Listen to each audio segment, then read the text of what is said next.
Greetings, gamers, and welcome to the 115th live stream from the Misfit Gamer Studios. I'm your host, Vortex, and this is D&D Discussions. On today's episode, we are going to be reviewing another subclass submitted to us by our community. This one is going to be from Pokeniner. No, is this Pokenizer or Dez? Wait a second. It said Dez in the leaderboard. Let me But is this check. Pokeniners? I'm actually now confused.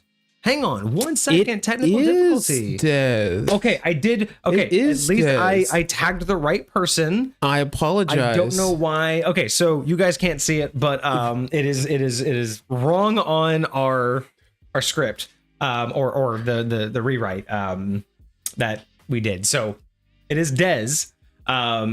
Desmar Sama gave us this one. It is a Warlock subclass. So we are getting a Warlock subclass and essentially a new Warlock patron that is named Unicron. So we are really interested in this one. We've been kind of waiting for this. I think you got a little bit more insight than I did, not just during your transition, but I think you asked a couple questions more than I did on this one. So yeah, you've been kind of hyped up for this, but I still know nothing. So yeah, we will be getting to that here very shortly. But as Cosmic, hey, how you doing? Nice to see you in chat. As Cosmic has already alluded to, yes, we do have our final big announcement. It's kind of been a bumpy road, but before we get into that, I guess we'll just do some general updates. We'll give it a few more minutes for anybody else who wants wants this update. It is, like I said, it's a biggest update since we went affiliate. So I felt like it's going to be worth doing, but it's kind of been a bumpy road. Because I had a real world package trying to arrive for today, and it just I kept getting different things where I had because I bought something else with it, so it was like a split package, and it was frustrating. It was frustrating. Disrespectful. You saw that our stream now has ads. Yes, so once you make affiliate, the ads are kind of starting to be integrated. I mean, I think you always have ads, but they change how much. So I've done the best I can with the control that they've given me to reduce the ads to as much as possible. I have the shortest ads running as little as possible. And I think that I even removed pre-rolls. So people don't get hit with an ad immediately when they join the stream. That should be turned off. Or at least it's turned off immediately when we start the stream. So within the first, I think I have it. I think, again, I've maxed it out. I think I can have it to where the first half hour of the stream, no one will get a pre-roll. So if you click on our stream within the first half hour, you'll come straight in. Okay. Then after that, then as people trickle in, an hour later, people will click on it and they'll get that quick 30-second ad. Then the stream will start. So that's all I can do. I can't turn them off. But I can reduce them to the shortest ads. Pre-rolls aren't. That's a problem. I will have to look into that after stream because I thought.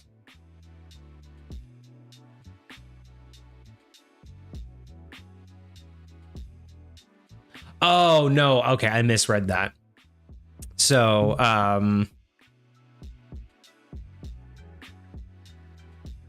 yes. So the pre-rolls, how they work is because I could have them on at all times. So it's just anytime you click into the stream at any point, you'll get a pre-roll. The other option I have is that for every 30-second ad break, following a 30-second ad break, there is a 10-minute period where no one will get a pre-roll. Interesting. I completely had that wrong. So that's all I can do. So if I were to change our ads to 3 minutes, we get an hour of pre-roll free. So it's force the people who are here to suffer for hopefully newbies coming in. Well, and that's the game, right? That's the business game that streamers have to go through. Is if you have a dedicated, like the larger streamers, the people who have hundreds of thousands of subscribers, they have a dedicated enough audience to where it doesn't matter. They're going to sit through an ad to watch their streamer, right? Especially if they're famous. So that famous person isn't worried about retention. What they care about is people coming in. They need new numbers, not old numbers. They need new people, which means new subscribers. And therefore, you cater. There's a certain point where you will need to cater to the newbies because you are popular. You are getting fed on the top, on the front page. You do have a YouTube channel that has 1 million subscribers, right? You're bringing in new viewers every day. Yes. So they have to cater to a different audience. Whereas for me, I don't really control the ads. Like Twitch is going to add you anyway. Like they're literally going to throw you an ad regardless. This is the only thing I can do is turn on the controls. And this is the best I got is the only thing the best thing I can do is those 30-second ads every, I think it's every, let's see. I have a 30-second ad every hour. Every hour. And then after that, it'll have a 10-minute pre-roll free. After each one of those. For each one of those. Okay. So that's the least. So yeah, so everyone's going to get a pre-roll up until that first, hour. So I guess the first hour we're going to get pre-rolls. That's unfortunate. But hey, Okay. What can I do, right? It's either that or make everyone suffer with a 3-minute ad, and I'm not going to do that. But you know what no, but see, the problem is, hold on. Strategizing. Hang on. You know what I could do?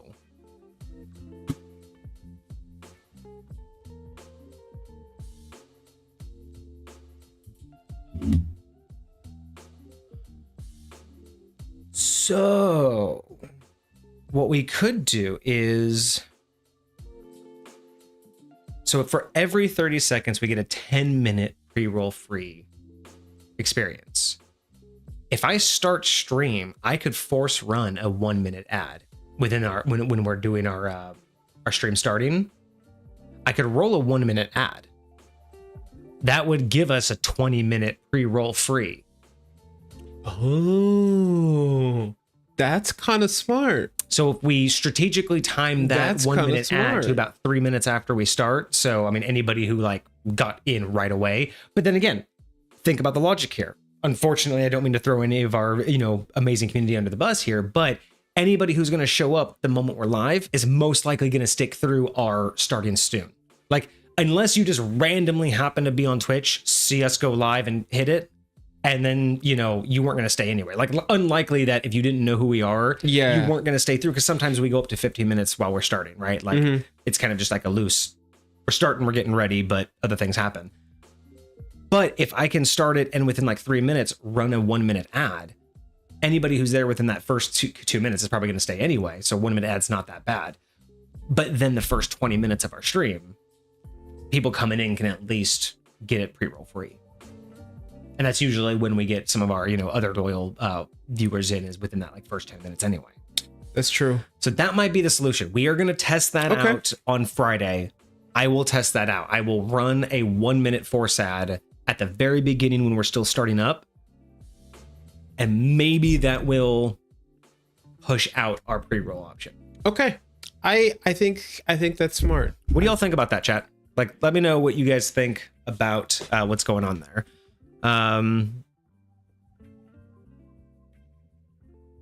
Hecate, what's going on? You got second. Why'd you get second, man? Didn't get first? It's a first right there. Big shiny. I mean, it's in the wrong order, but I mean, there's a big shiny first. It is in the wrong order. But you know what? It's fine. It's fine. You want the second? That's fine. I will give you the second.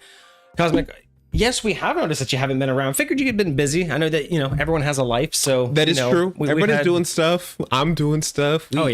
We get busy real quick. Like I just was talking with my lady, and we were going over our calendar for the month, and already it's full. It's like we have something like every week, so it's wild. But I'm here for it. I don't remember how to do this. I haven't done this yet. 5, respect. 10. Respect. I feel you, Hecate. Didn't type in chat for KWS.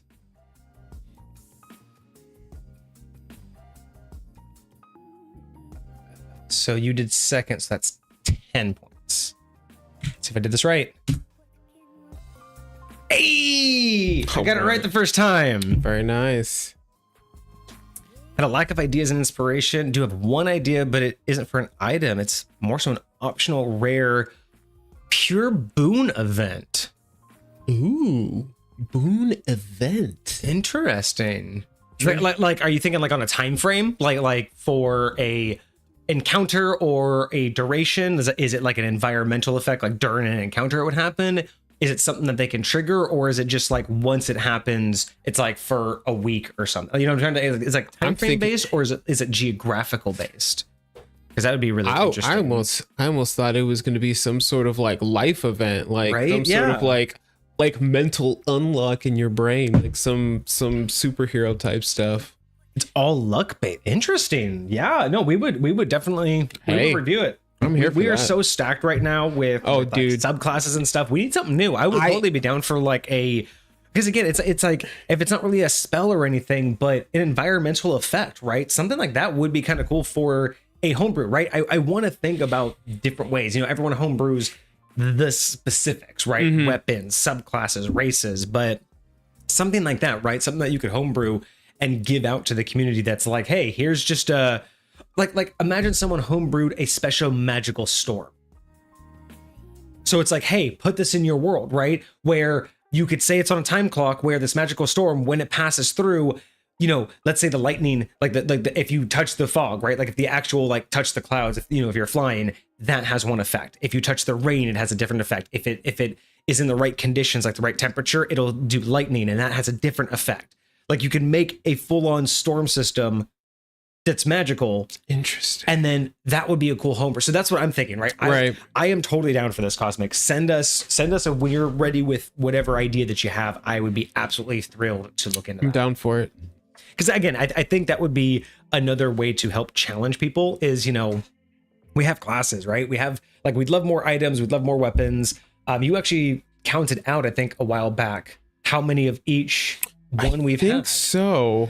And we're trying to make that more robust for you guys. We're trying to make the leaderboard channel have a lot more snippets of things. So we're trying to look at, you know, it's going to have the, you know, like the top 25 submitted total items. It'll probably have like the top average, you know, the top 3 people, their averages. We're thinking about doing that. We're thinking about having like a small snippet of like the top 3 submitters. So who's submitted the most and how many of theirs have been reviewed. Mm-hmm. What else were we thinking too? Like, and then, you know, having some ability for people to check on their own average, which I think would be really cool. Yes. Still trying to figure out how to integrate that, but I think it would be really awesome if you're in the Discord community and you can hit do a chat command and it pulls up your average, pulls up your score, and kind of gives you like just a snapshot of everything that you've done with the homebrewing creations. Do you know the anime Western restaurant Nicoya? No, I have not heard of that one. It has 2 seasons. Doors randomly spawn in another world once per week. People can enter, get a cheap great meal, and get a cheap great meal. Okay, so it's kind of like just like I've seen this in D&D done before, where it's like the magic shop that just randomly appears for a short amount of time, and you get like cool items, and then it leaves. I've done a tavern like that before. I really like that concept, but this is kind of I've not heard of an anime doing that as far as like Howl's Moving Castle does like the magic doors, but I haven't known an anime that does it specifically like that. Okay. So Cosmic's version basically would give actual buffs. So it's like something that moves around, and if you can interact with it, it would give you like bumps, something like temporary HP. And the more each character pays, the more they'll get. So kind of like a restaurant, and you go there, you get a meal, but the more you pay, the more you tip, the more you do there, the bigger your buff is when you leave. Interesting. Okay. I will say this though, Cosmic, just the thing that, like, you know, I don't want to give anything else. I love the idea, so go with the idea. But the one thing my mind does just go, oh, you know what would be kind of cool about that is not only does it only appear at certain locations for a certain amount of time, but there's got to be a danger of staying too long. There's got to be, whether it's as simple as you stay too long and when you leave, you're in the next place that appeared. So just SOL, you're no longer where you were. Actually, that would be wild. That would just be wild. So it could be as simple as that, or it could be something really worse, like a curse. Like until something happens, you become a permanent NPC in the bar. Imagine until someone can like remove it. Imagine you go in there, you get into a drinking contest with somebody, and you drink too much and you pass out, and then you wake up and you're just like, what's happening? You walk outside and you're just in the Feywild or somewhere crazy. Or if you want to do something less harmful, if you stay in there too long when it leaves, you will essentially fall, like it'll disappear and you'll still be where it was. Like you'll just kind of like fall on your ass, like you weren't sitting on a stool. You'll just like hit the ground wherever it was in space, but you'll also lose the buff. Oh, so the only way to keep the buff is to willingly leave. To leave before it disappears. And if you get ejected, like you do something wrong or it leaves without you, that would be something mild, right? So at the worst case, in that scenario, worst case is you lose your gold. You went in there, you overstayed your welcome, and you spent gold on buffs you don't get to keep. All the way up to and including it teleports you. Or again, that worst curse is it curses you. So it's like, imagine going in there, right? And it's like a lively bar. There's a bunch of people there. And then you find out either by happenstance or by lore that the whole aspect is if you don't leave in time, you become a permanent fixture until the curse is removed. So then like you could discover everyone in that bar was once actually accursed. Like the bar was always supposed to be empty except for the tavern owner. And the only way people can leave is someone has to go in the place and remove the curse on you. But whoever thinks to go into this amazing bar, get a meal and leave, whoever thinks to cast remove curse on any of these happy patrons. Imagine imagine the party has to go into it, find it, go into it, get their party member back. But now they have the knowledge that everyone here is cursed to forever reside here until someone individually comes in and removes curse on them and then, leaves with them. And then you can have a boss fight. And then you can have like a cool boss fight with the bartender who will try to stop you from removing the curse. So I'm curious if somebody like Alo got trapped in there, if Safia would be able to like see through his eyes and mind. I'd have to work on the idea more to answer that, but good idea. Interesting. But yeah, that's just my 2 cents. Cosmic. Okay. I love the idea. My only 2 cents right now is I would think it would be cool to have something happen if you stay too long, regardless of what it is. Just you stay too long and you don't want to. Got you. And again, something as innocuous as it disappears. You're there, but you lost all your bonuses. So yeah, you lost your money. It just feels like there should be some reason to be mindful instead of just go in there and spend all your gold and just, shovel food and just come out like a demigod. Like fat and happy demigod. Fat and happy demigod. So Cosmic says their version would be named the Copper Crescent. I like that name. I love names like that. Crescent. Yeah. That's classy. I like that. I've always liked that touch about using like the silver spoon, the golden spoon, like different naming structures to like kind of decipher like fanciness or level in society. So I just like that. The Copper Croissant or the Crescent. Either one. I don't know if you would do croissant or crescent with that one. Is it meant to be, it's meant to be a restaurant, right? So fair enough. It'd be a safe place to long rest. Okay. I like that. Thinking of the other details like menu, prices, other specialties, including luxury items. That is a mystery potion that gives a 1 random buff on a 1d100 with 25 results, each with a range for 4. So with that idea, Cosmic, interesting. Again, I'm not trying to do a whole lot here, but just what I do, right? I come up with ideas, and that's why we have this stream, is for me to talk about ideas. I love the idea that you're doing here. One thing I would do while you're working on the menu is either the luxury items, or if you still want the luxury items to be priced, do one step higher. Just do some kind of menu that is like the Uber menu, but don't have the things cost money. This is what you do as a DM. You just have it say all price, it's like all prices are as follows, right? And it just says something personal. And as you as the DM would determine that, but as the DM, you would know it can be anything from material possession to anything essentially off the character sheet.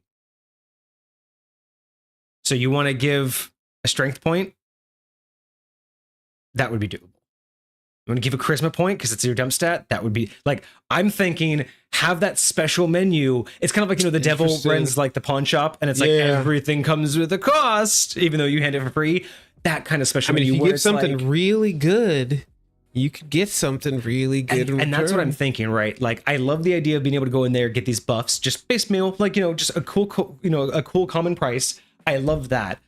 But it makes me want to just be like, but should there be that like, but this is a really special, not dark black market, but you know what I mean? Like a just something in the background where it's like background, you can get underground, like top you can get really top notch stuff here if you really ask correctly. So yeah, that, again, my 2 cents, add that secret menu and just have it one of those options that secret menu. I like the secret menu. Yeah, and they can give something that's truly personal to the character. This could be, again, a material item, a locket from their parent, or something from their backstory, a memory perhaps, or literally just say what is something personal, and then it basically alludes to anything off your character sheet, and just, or that's it, right? It's when they ask like, what does that mean, anything personal, I'll be like, anything off your character sheet, and just leave it at that description and let the players figure out what that means. Because there's just anything off my character, like, imagine this, someone goes, okay, anything off my character sheet, and they're a rogue. I give you my last name. And you say, fine, erase it. They no longer have, like, in-game lore, when they leave that tavern, kind of like a false Hydra, their last name's gone. They don't have it, they're not associated to it. If they like had family prestige, gone. If they had like warrants, like, imagine the ability to do this secret menu where if you truly give like them the option of anything off your character sheet, imagine the way you could play with that as a player and as a DM, to be like, anything off the character sheet, I want this removed. See, that would be wild. And there could be obviously limitations, like nothing printed off the character sheet, right? Like anything you had to fill in. But the idea behind that, like, imagine if someone went so far to be like, I erase my race. So when they leave the tavern, you're like, okay, all racial features gone. Anything you got from your race gone. And what are you? You're humanoid.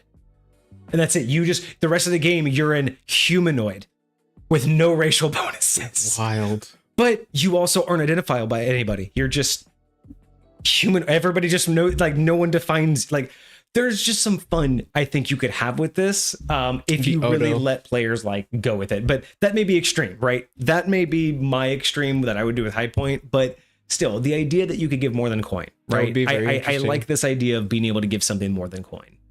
Like, if I give something personal here, something that's gonna hurt me as the player or hurt my character emotionally, that's always worth something. Especially to someone who's magic like that, who's traveling. Like, you would think personal items hold a little bit more value. Very true. Hecate talking about curses. Next submission is gonna be a curse monarch, a wizard subclass. So a wizard based on cursing, I am 100% down for it. Wow. I am 100% down for it. Okay. I don't think I've ever heard someone doing a curse based anything. Like, okay, yes, let's do it.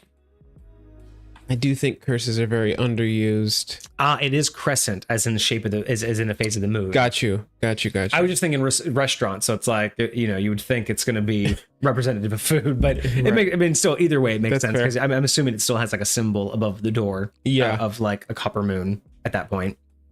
So he says 1, 2, 99, and 100 would have a once buff. 3, 4, 97, 98 would have a different buff, and etc. Okay, so just the extremes until they all meet into the center. So gotcha. The numbers.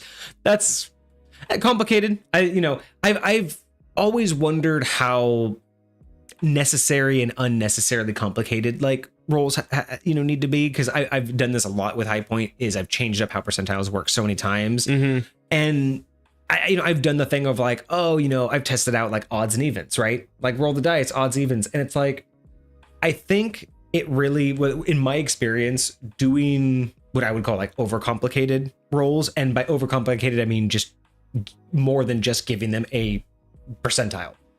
Over 10% or under 10%, right? Like just give them that separation of high or low. Has always kind of found like, I think most people see it as, but it's just high low, right? So there's really only like one threshold, even though it's still 10%. Their mind says, but it's the lowest 10%. So in their mind, it's like a block, on a big, that I think people group it incorrectly, and they just still makes it feel better when it's like separated out, makes it feel more harder to obtain. But in the end, I think it really just comes down to like, the players, because out of all the ways that I've tested it out, it's some players like the idea of choice. Like if you say it's 50-50, high-low, or you say odds or evens, some people will respond better to odds and evens. They see it as there's more opportunities. Right? It's every other dice. So now they're looking at the entire spectrum of 1 to 100. And imagine if you were just changing the color, right? Reds and whites. And so every other number is red, but you're looking at 1 to 100, you're seeing a lot of reds. But if you just said you have a 50-50 chance, high, low on a percentile, you went from 100 options with 50 reds and 50 whites to 1 red, 1 white. 2 options. So even though 100%, it is the exact same statistic. They will both of those 100% work the exact same way. People have responded differently. And that's really where it comes down to, is there's a sweet spot between, are the players responding to it, or do they just need to know what to roll? Because there are some players who do not care. They're like, odds or evens, whatever, just what do I get? Versus, oh, high or low, I want high. Like, some players do not care, and any kind of complication is just like, just tell me what I get. Whereas other players, they want that, oh, there's that sounds interesting, right? I don't know what makes me choose one versus the other, but I do switch it up genuinely randomly. Like, it's just sometimes I'm gonna ask you if it's odds or evens, sometimes I'm gonna ask you if it's high or low, and sometimes it's percentile, sometimes it's a d20 roll, you know. And I don't know why, but just for me, each situation feels different. And for me, what it is like, I 100% agree with you. I think somewhere in my diluted logic, it comes together in terms of, like, I say what feels right, but it's almost like what is visually, not cinematic, but what is visually mechanically right. Like, if something has a solid, like, you have a 10% chance of success, right? And when you look at it there, it's just a solid, like, you have a 10% chance, right? Just a rock hard, like, easy number. That makes sense to just do a percentile roll below under 10, and that's your 10% chance of success, right? That everything makes sense there to make it make most sense, right? There's no moving parts. There's no, everything's static. It's just do you have the skill and the luck to do it, right? But like you were saying, when do I change it up? And I think it's like, I change it up if what you're doing makes more sense. Like, if you're trying to, like, let's say there's a rope swinging over a gap and you have to catch it, you have to jump and catch it, right? And it's like, you have a 10% chance or a 50% chance, right? You have 50% chance against catching it. Does it sound better to just roll high and low and just kind of make it a flat, like, 50-50? Or does it sound more like odds and evens, because there's this dynamicness? Things are constantly changing moment to moment, and the character's like, I don't know, right? And I think that's where my logic does it when I've made those decisions.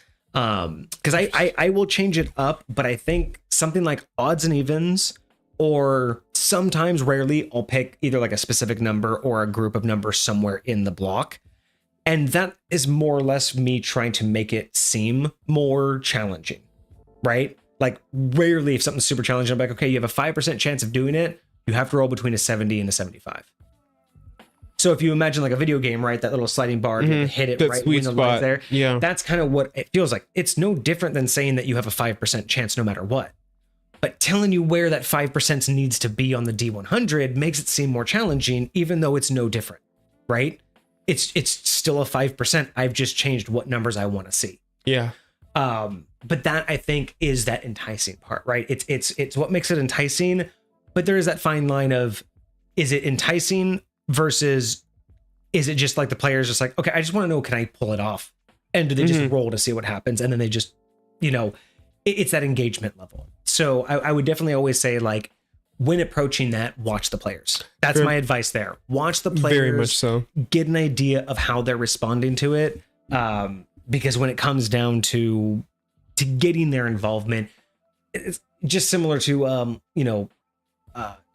campaign lore and setting lore. You don't want to overload them.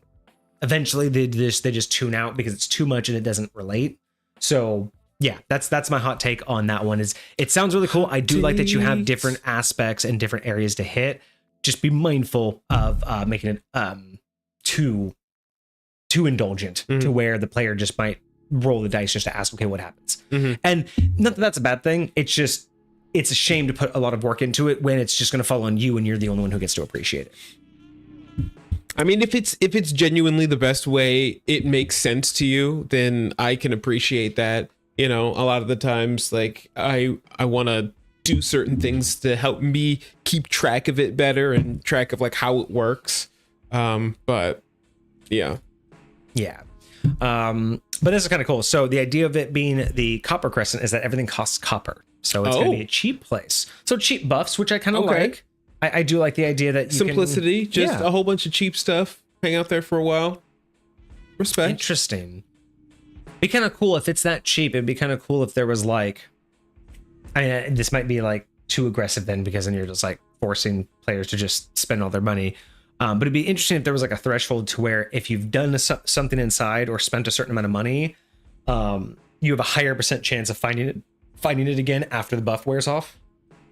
Oh, interesting. So, you know, just there's some kind of like, if it's only ever a 1% chance once per year to see it, like after a buff wears off, you have a 10% chance of seeing it in the next 30 days. And then after that, it goes back to your, like something weird, but like a way for like it to be more indulgent in the plot and in the campaign, instead of it literally being a one-time thing. And everyone's like, that was so cool. But then they're never going to see it again with these characters. Yeah. But if you make it kind of one of those, anytime you shop there, your percentage of running into it again increases. So then that way players can see it more often throughout the campaign to a point to where they're regulars by level 20. You know what would be interesting, and this is just how I would probably end up doing things. I would give this location, it's now mind you, it's not sentient, but it can like you. And if it likes you, it'll come find you again. But if you're rude, if you piss it off, you probably never see it again. Ooh, we actually got a submission for the D&D cocktails. That is absolutely amazing. D&D, yes, very nice. That is so cool. Awesome. First one we got. All right. Well, we are getting down to the wire. Might as well get the rest of the stream started. We've given everyone plenty of time to show up. Let me go ahead and prep some things. We'll make our announcement and then we can start on this review. All right. I am excited.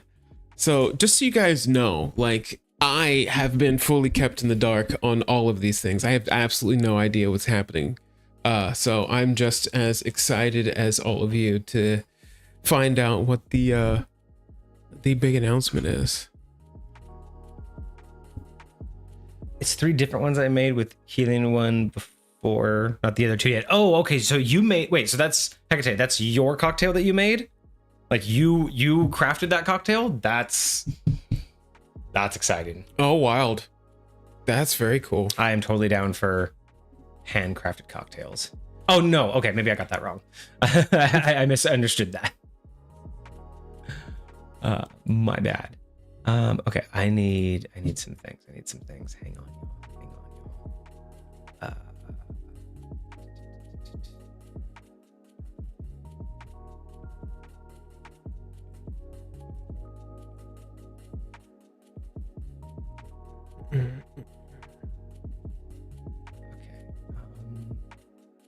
Didn't make it. Made it from a video. Okay. I like that. So did you set for me? I have to. So this was Hecate's response. He said he didn't make it up himself. I believe it was something that he got from watching a video. Oh, okay. Yes. I just made the healing one at home because it looked good, and it was. All the credit to them. Fire. So he actually just the healing one that's on that submission. Yeah, the healing one that's on that submission is the one that they made at home, and apparently it was good. Awesome. I'm super excited. We're gonna have to, dude. I'm gonna be so stoked to make these on stream and just taste them. Right? Yeah. Okay, so that's ready. That's ready. I need that to be ready. Are you ready? Okay, I need to go use the restroom real quick, and then we should be ready to go. I should probably turn this. All right. So that doesn't accidentally start and get us demonetized. All right, y'all. I will be right back, and then we will get onto the announcement, and then we will get onto the review. I am excited for this. I didn't see Dez. I don't see yet, so Dez. Unfortunately, Dez might have to miss out. Unfortunate. That's he's got a little bit. He's got a little bit of time. All right. He's got a little bit of time. I will be right back, y'all. Let's entertain the people. Entertain. I can do cartwheels for you. I'm just kidding. There is not space enough in here for that. One of these days. What? Oh, I'm gonna have to go check that out later. Anyways, no. This is yeah. It is sad that I don't see Dez. He's not in Discord. He might be out doing something. He might be busy. That's all right. That's what we have the VODs channel for, you guys. So I am actually going to see if I can look this up real quick, because Vortex and I were talking about this. So there are things that you guys can do in chat, like these chat commands. And I think one of them is like exclamation point VODs, but I gotta find the page where I noted all these things. No, it was hold on. Which one was it? To get our social. Wait, what's going on? I'm trying to remember to plug the Twitch commands, and I'm trying to figure out which was the Twitch command for the socials. Was it follow? Exclamation point follow? That's a good point. Why don't we know these things? Enter giveaway contest bet. Wrote it down. Links. There we go. Links. Yes. Links. I did see one though in chat right there. I do like the VODs idea. I Thank you, do like Hecate, for having testing those for me. For VODs. Hecate, I have done your second. Hey, Hecate tested it out and it works. Yeah, so just for links, should we do also, so I could probably do socials as well. I could add socials to that. I do think that's probably good. I do like the idea of VODs too. Okay. That's stream. That was stream elements. That's why. I'm all in the wrong spot. That's good. This is good. I need to make. Go away. Remind me later. Yeah, I like that. Okay, so we had links.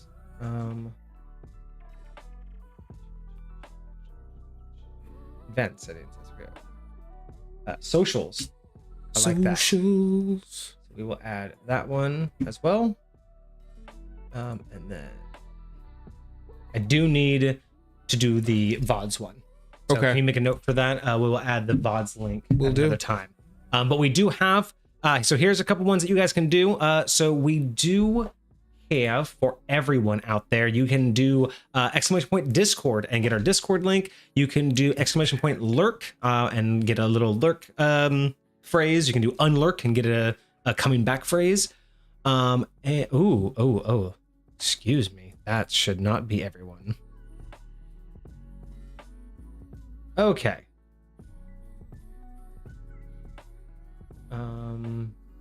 No, you should not be everybody. I'm not going to say it until I fix it.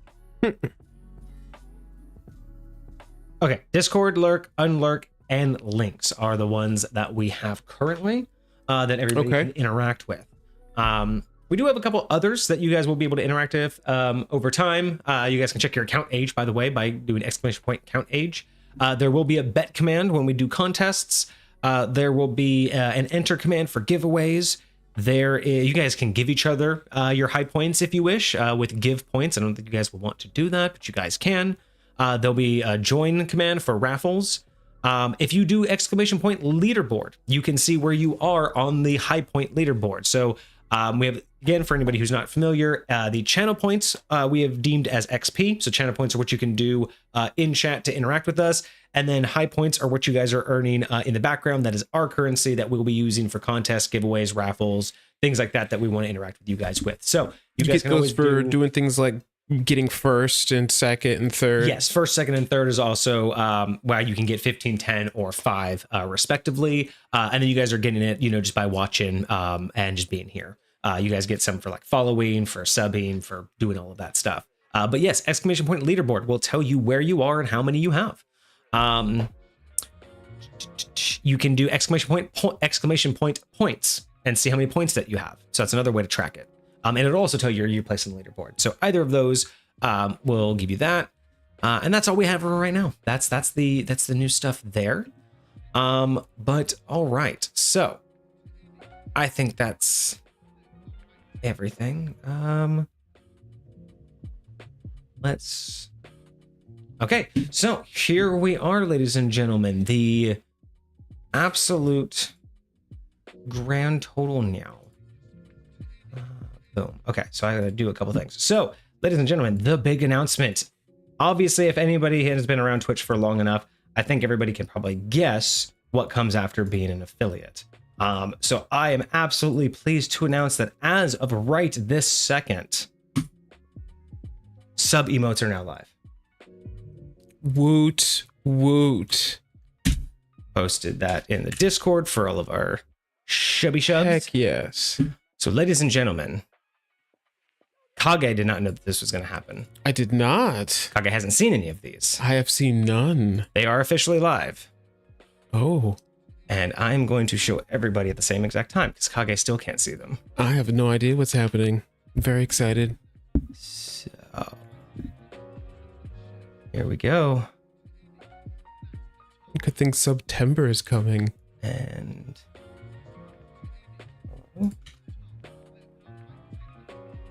oh dang, Hecate, you high point rich, buddy. Bye. Big dungeon energy. What's happening? I can't show it. Why can't I welcome, show welcome. it? I can't show my screen. Why can't I show my screen? Well, here, I'm going to show them because people are already posting them. That's disrespectful. But I need to be able to show my screen. Otherwise, Wild. it won't work. Hold on. Wild. Where's screen capture, display capture? Go. That one. Ladies and gentlemen, there we are. Finally, we are live showing what is going on, I think. That are we showing them on, are we showing them on live?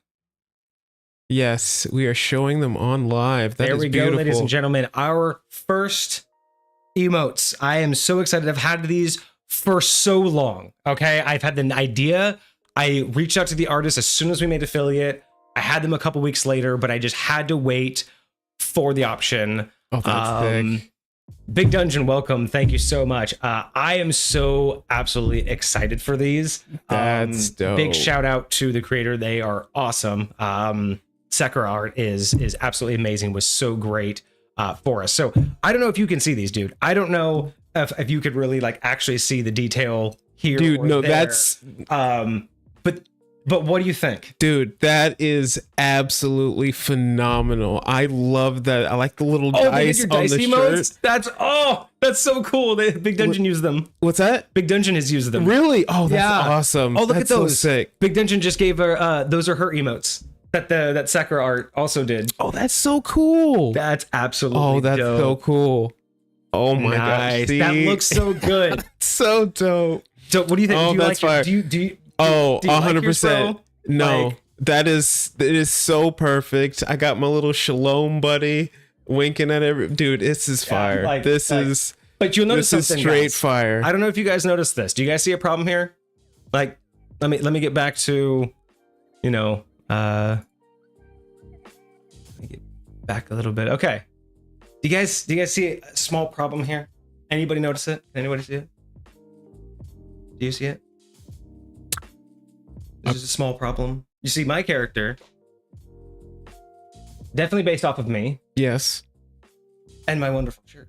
Yes. Because I love this shirt. It's a beautiful shirt. I had to get the, if you all can see, it's actually like, except for that one is actually more color. I want to get a better one, but I can't find one yet. But yes. Right. The D20 is all, the D1 or the one on a D20 obviously had to be me. But I wanted yours to contrast a little bit. So I actually had yours. It's hard to see, but yours is actually a 20 on the D20. A little bit, yeah, okay. Yeah, but see, there's a problem. You're not dressed for the part. Oh my goodness. So, in preparation for this, you need to dress for the part. Wild. Stand by, folks. So yes, that is the big announcement. I'm so happy and excited to have gotten to this stage, because now that we have this and now that we have these avatars, because we weren't really sure what we wanted to do in terms of branding long term, but I am so happy about this, because we're going to be able to do so many different things with this, as well as integrate just more things as we game on High Point. Oh, let me get your camera out. There we go. So as we continue to game and as we Vixie says please change off screen for TOS. Yes, please, thank you. All right, but there it is. There is your avatar shirt. I was able to find it. So I'm super excited about this, because as I already have ideas for more. This is the only 6 that we have right now. As we come out with more, obviously some of these will be put out for free for just regular emotes, and then we'll have more. As we get more, we'll push those down, and the new ones will become some emotes that you guys can have. So there you go. Let's go. It's been so absolutely exciting to just wait for this. And again, I wanted the package. I wanted the shirt to come in, because again, I knew I was going to wear my shirt for the reveal, but I was like, I can't do the reveal without Kage's shirt here. So yeah, I thought it was kind of cool. But yes, hopefully more to come. Lots and lots more to come for you guys. There it is. So let me bring that back up. We got the actual emote in the house. Look at that. And the numbers are correct. You can see the numbers are actually correct. That's straight fire. They actually did, like when I asked for it, they didn't just throw something together. They actually figured it out. I made sure that mine had the right numbers, past the 1. Yours has the correct numbers flanking the 20. I was so absolutely that's clean. That's so clean. That's so clean. Yeah, and I tried to figure out, I really wanted to figure out what was going to make the most sense for each of us, because I didn't want the same 3 emotes. Right. So yeah, so I figured, we each got a greeting one. So I got my greetings, because that's how I always start. You got your shalom. You got your deuces, because you always deuce out. So it's like that's kind of your thing. That's very true. And then I got each of us doing a thumbs up, because we got our approve stuff. You get your thumbs up. Okay. Yes, my stamp of approval. Yeah, I love it, dude. Oh, this is perfect. And then I think a lot more. I think I'm just always doing this a lot more when you're talking. So yes, I figure mine's gonna be good, because I'm always just I gotta think about that. That's fire. That is fire. So yes, again, hopefully once we get some more and we max out all of the emote slots, some of these will get pushed into the free emotes. But for now, at least to start it out, we'll have those as sub onlys, as a thank you guys for all of your support. But the Big Ninja said they're accurate. That's awesome. Fire. Yeah, I'm so excited for these. They look so good. Oh my god, this person was so good when I explained. I thought I was crazy when I was like, here's some reference photos from our live stream. Here's what I want, and I'm like, this must sound weird. This must sound, because usually people have the chibis, the very anime-esque emotes that don't really resemble they have the attributes, right? The hair color, the eye color. Mm-hmm. But outside of that, they don't really resemble the people. I was really trying to find an artist, and it took me a while to find them. But I was once I saw a couple of their examples, I'm like, I think you can do it. I think you can give me similar avatars that I won't feel are just vague representations. And they nailed it. I think they absolutely nailed it. Yeah. So that's it. I'm so excited for that. There we go. Okay, so with that, I think that was it. That was the big announcement. as the next stage that we're in. So that's super exciting. Dude, I hope you're excited. I'm super excited. Yes. Because that's so fire. Thanks, Hecate. Thank you all. Absolutely love these things. I'm glad you were here for it too, Genshin. I'm glad everybody was here for that. It's great. I'm one of those, people I really did question whether or not I should do a big Discord ping for this, but I felt like it was one of the rare situations that I wanted as much people to enjoy this. No, heck yeah. People are gonna find them from here on out, but I just the announcement's so exciting. So really happy that you guys were here. But with that being said, I think we can finally now, with no more ado, get to our subclass. Ignore the source. The source is Pokeniner. So we do not have to worry too much about that. Friendship again? Aw, Vixie, thank you so much. New emote hype. Yeah. Emote hype. Let's go. Now, we got the tier 2 one too, so people gotta wait to get the thinking one. Thinking. I think that might be my favorite, is the thinking one. Yeah. That's why I wanted it at the highest. I was like, if I'm gonna do any of them, that one's gonna be the harder to obtain. That's fair. All right.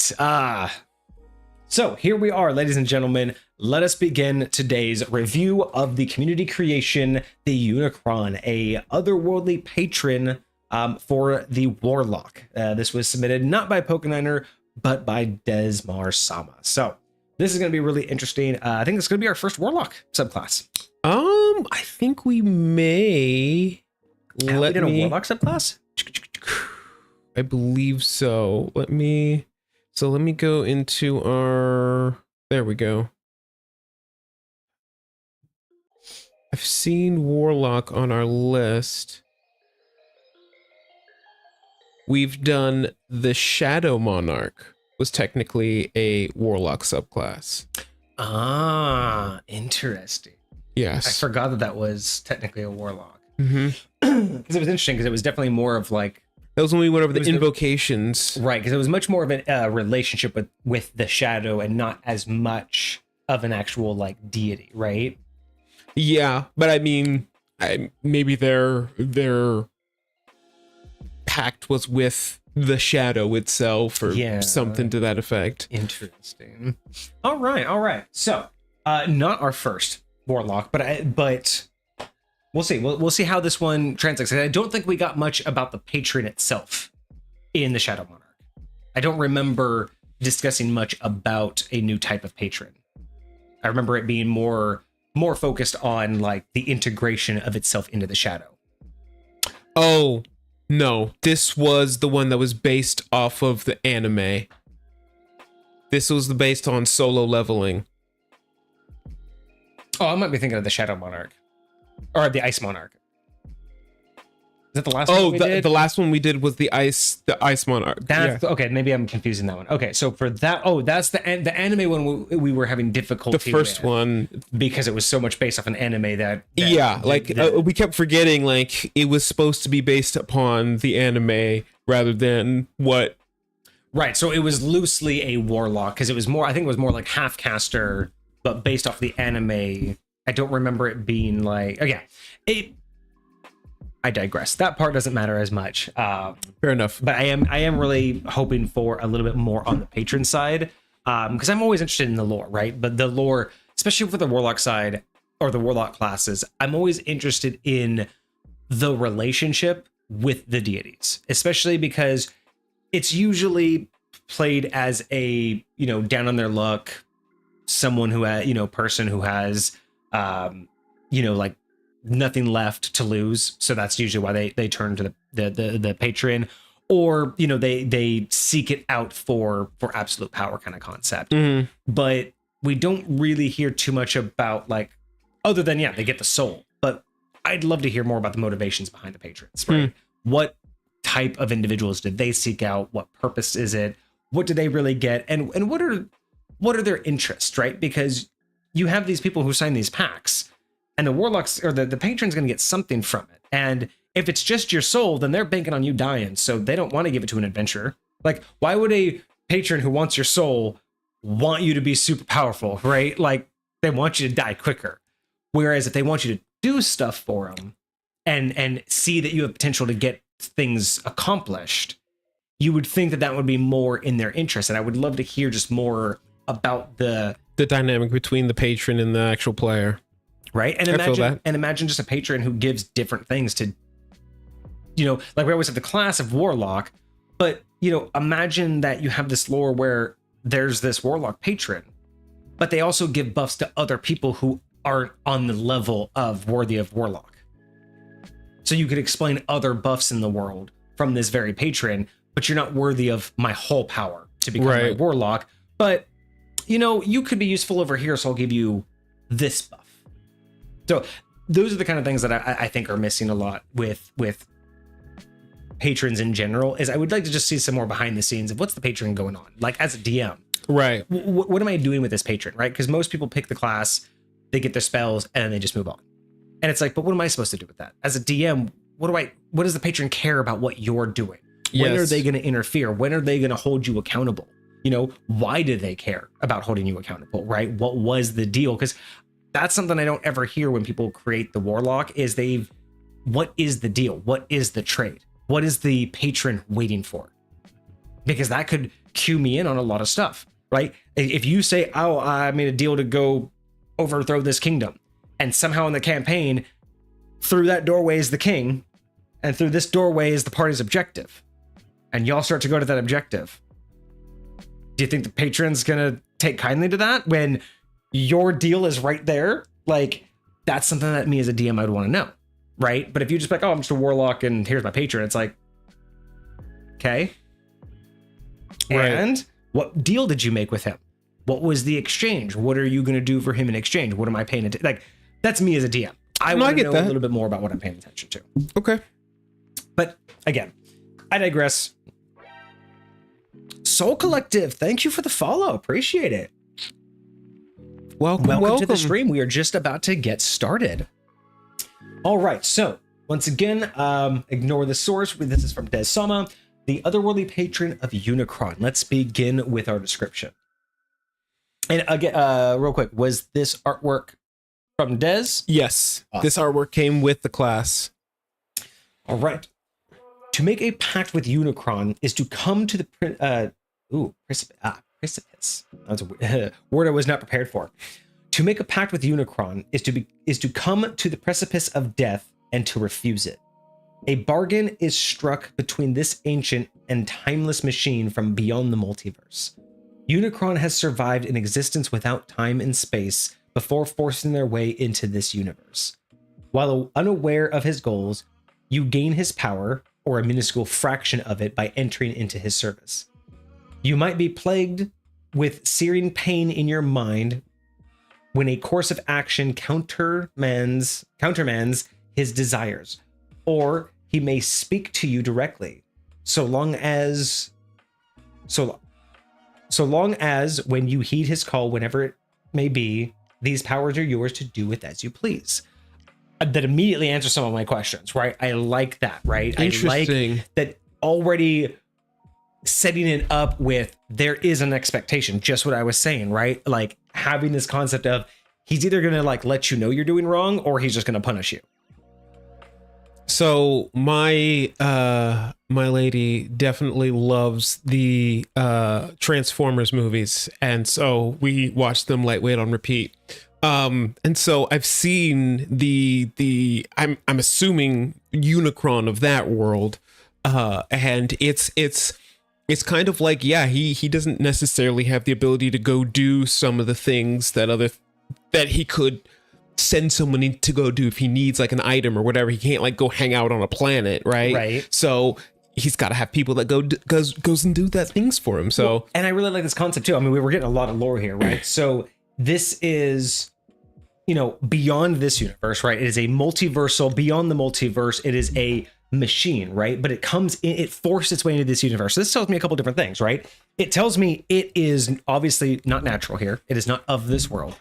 And it wasn't welcome. It had to force its way, which means it didn't know how to get here. It had to get here forcefully, which probably also means that it doesn't jive with this place.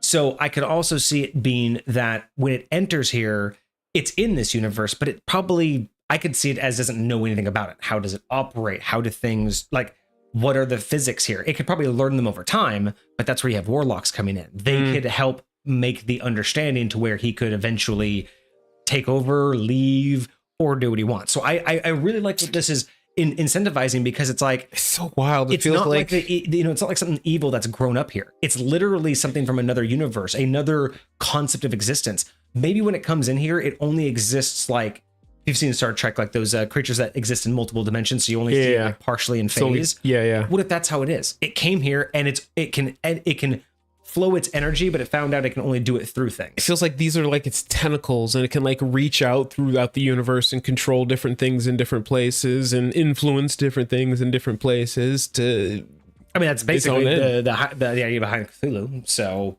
you know, locked away, slow, lightweight, slow ability to infiltrate. So I like that. I like the setup that we're getting here. And it gives me a lot to play with. Like, right, like I like the little box set of something to play with, so I can, like this right now, I can start to build this into high point of, okay, he's from, you know, he's not from here, so he's going to have some limitations. He's going to need some underlings to learn how to operate here and what this place means. And like you said, he's probably either too big or not of some form that can interact easily, you know, so he has to figure that out through creatures. So yeah, I'm digging all of that. That's very cool. And yes, Dungeon, that's exactly it. That I want to know how I can mess with the relationship with the patron. I want to know for drama. That's the whole purpose. We've got to stir up a little bit of drama. I mean, what other challenges are they going to overcome?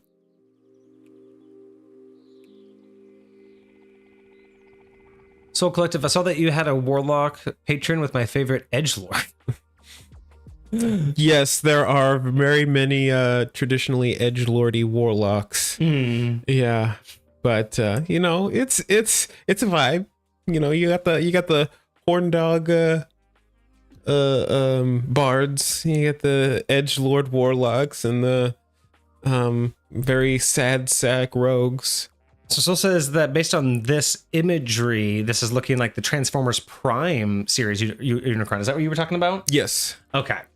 I don't remember what Unicron looks like. I don't know if I saw that movie or not. So I don't remember what Unicron actually in that movie, Unicron was literally like a giant Death Star looking thing with a mouth on one side that just eats planets. Gotcha. Okay. Like so almost like the Transformers version of basically Ultron. Like, they're all the same thing. They're all just planet-eating monsters. Okay. Mm-hmm. So this looks more humanoid, at least. You know, it's got a face, some horns, arms. Yeah, it's looking humanoid. I mean, I like that it's also broken apart. Like, it doesn't have, like, actually a torso or connected arms. It's just, like, this floating, like, chest and head, which I really like. No, I don't know if that's intentional, if that's just how the picture looks. Interesting. Yeah, okay. So I'm down. I'm in. So far, I kind of like this idea that it explains it as it's just forced its way in here and trying to do its own thing. And a DM can take that however they want. What if I don't like, an outside force, he can have power that's unique and therefore he can manipulate it. Like, again, he doesn't have high point power, but he has his own power, which he can siphon into people. But as a DM, I could choose to be like, well, you don't have power here. You don't phase into this world. So the only way that this works is through your warlocks. And then he's trying to gain power to become physical here. That's a lore that I can create. This gives me that ability, but you can create this world where this is your new BBEG. You could take this idea and go, oh, he came into my world and forced his way in. Everybody, he's trying to destroy everything. And it could be like a whole new Marvel cinematic campaign where you're like, everybody go after this thing. And the warlocks, like the class, is like secretly trying to help it. So it's the party trying to go after it, and he's secretly there like as a spy. Like, there's so many ways that you could play a warlock off as so many other classes theoretically. Like they could do some wild stuff. So yeah, I like the setup. I like that it gives DMs enough to play with and a good explanation, but it doesn't break anything. It doesn't force you to make this stronger than any god that you've ever faced. It's just, it's here now, and this is the one thing it can do. It can siphon power into people. That should be enough for most DMs to take on. Okay, I'm here for it.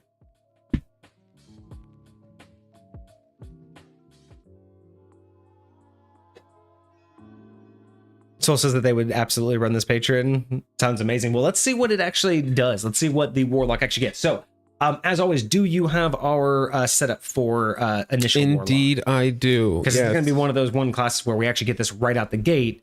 So we want to keep up with exactly what's going on. So first level, let us know what we're going to get. First level, you start off with Pact Magic. You get spellcasting, but Warlock spellcasting is the most unique spellcasting of all the spellcasters because they get a set amount of spells that they can cast per day. So set number of spells that they can cast per day, or per short rest, actually. Right. But every time you cast it at max level. So right, you're always maxing out the highest spell slot that you have. Yes.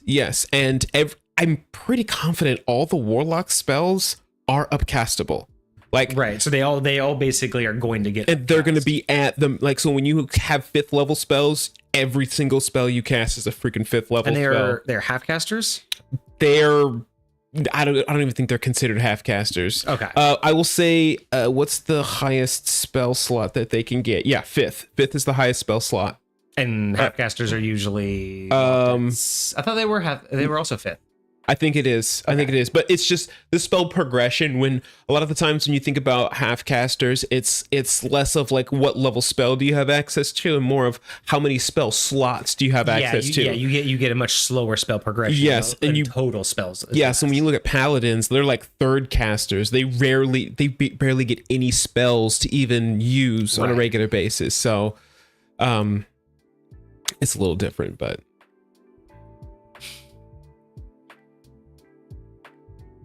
Oh, the last patron the last Warlock you played was unique. Interesting. The cheese grater is what it was called. Oh no. Wild. Oh no, I don't even understand. that deserves the sus face. That hold on. Can I do my own emotes? No? I don't get my own emotes. What do you mean? What? How do I not have my own emotes? That's disrespectful. What do you mean I don't have access to my own emotes? That's how dare you. Outrageous. I don't understand. How do I not have access to my own emote? That's so rude. I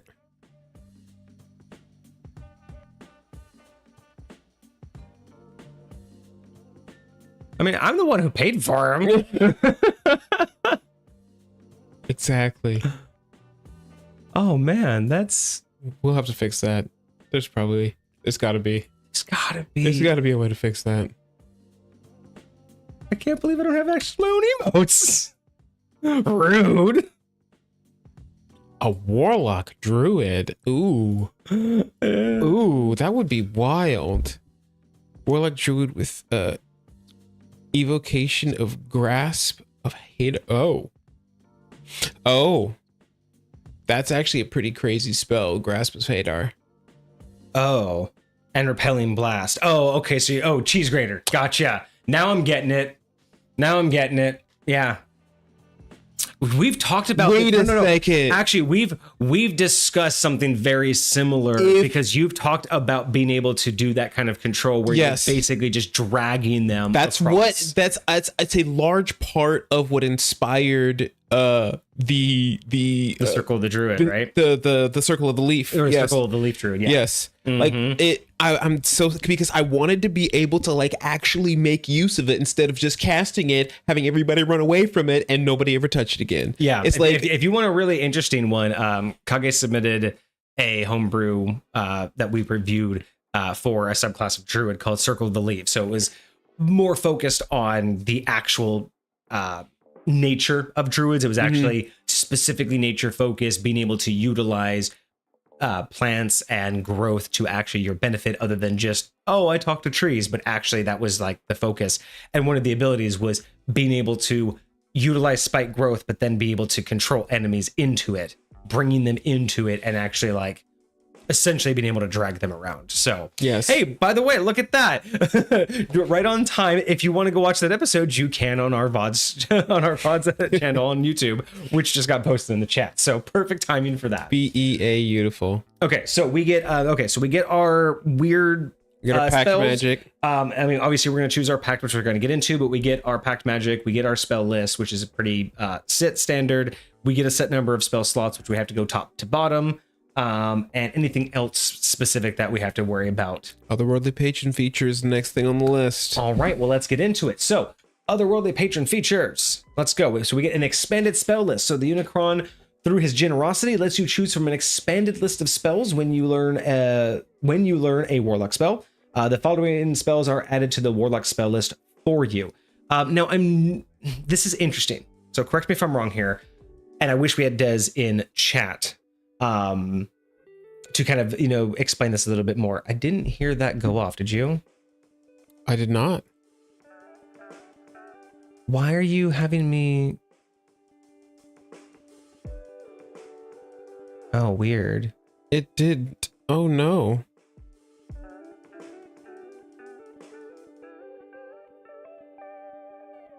Sadness Everdeen. That's disrespectful. I just pinged it to go off again.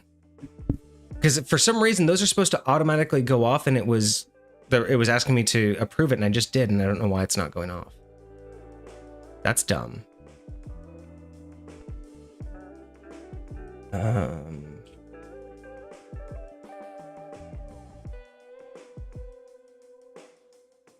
much was that? That was 200.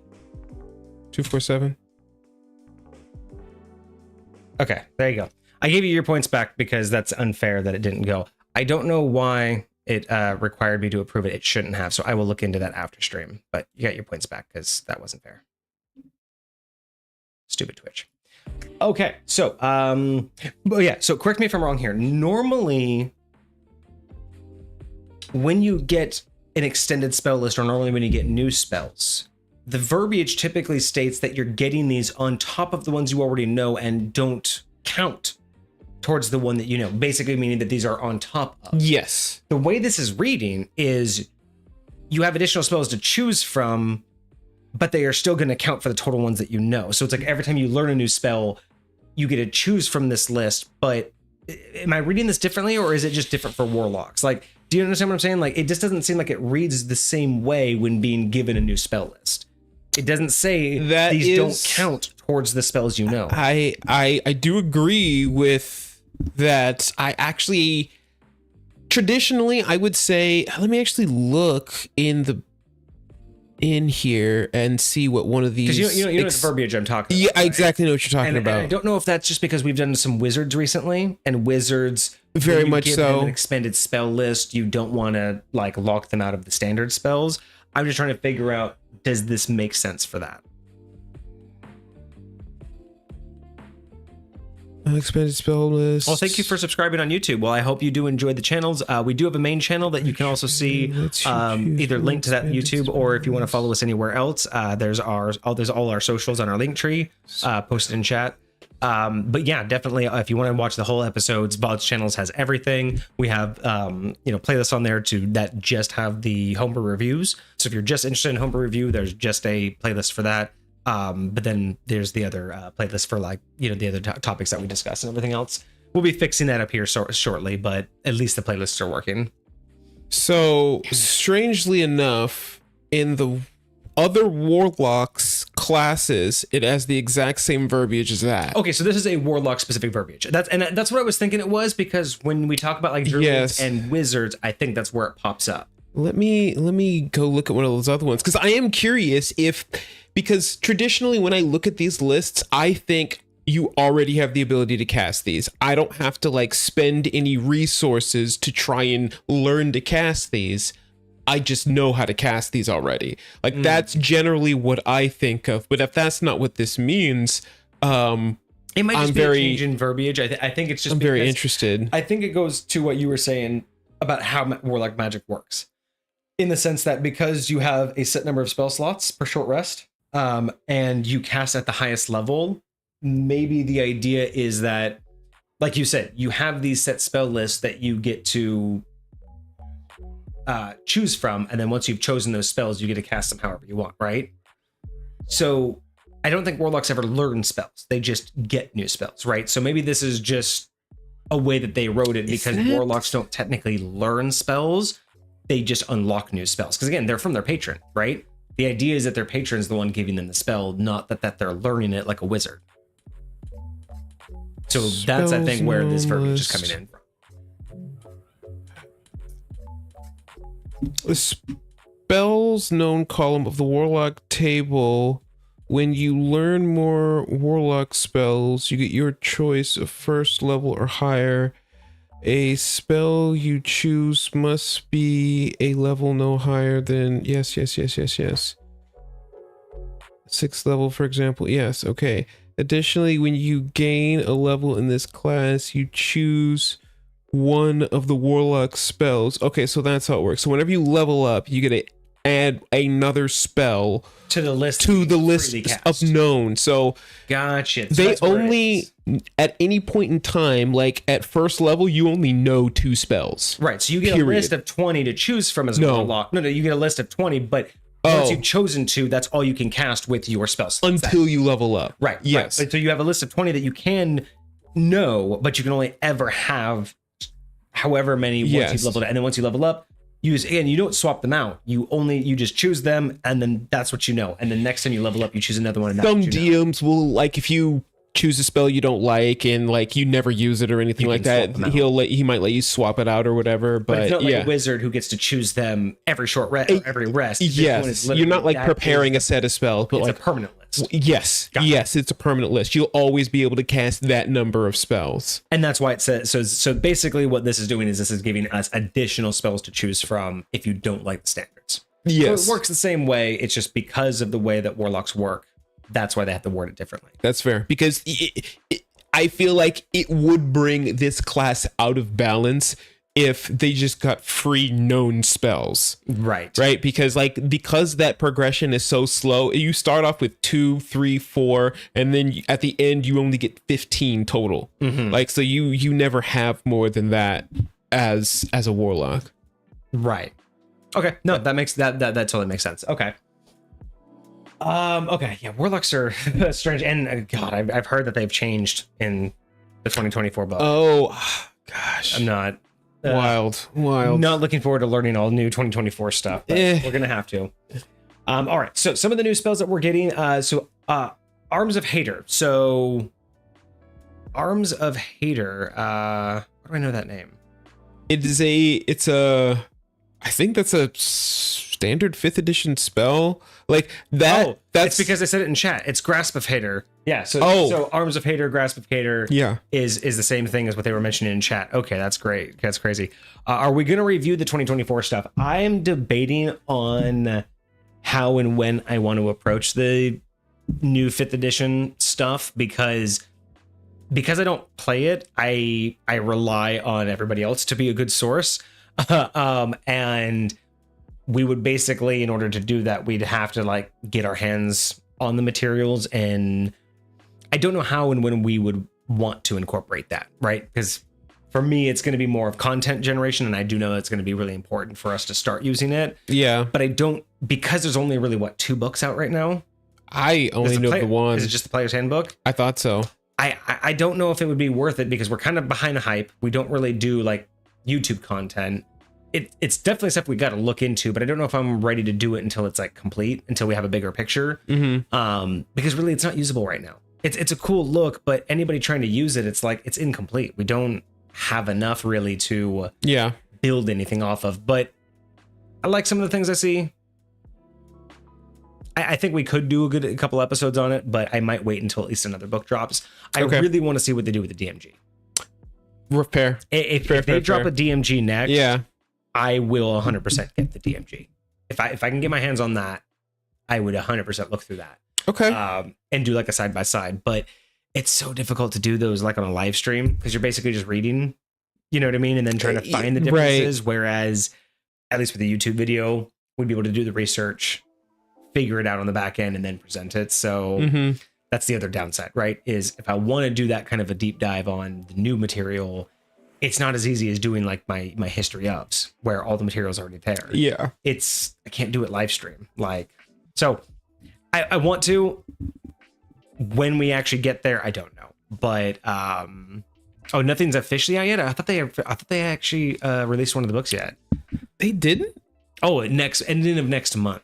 So they'll have 3 books out by the where next somebody month. said that there was. I know a lot of content creators got their hands on it, so maybe it's just Interesting. early access stuff.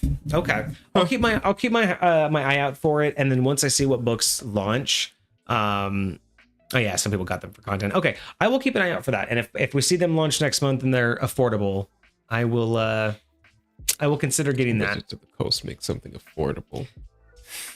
Don't talk to me about that.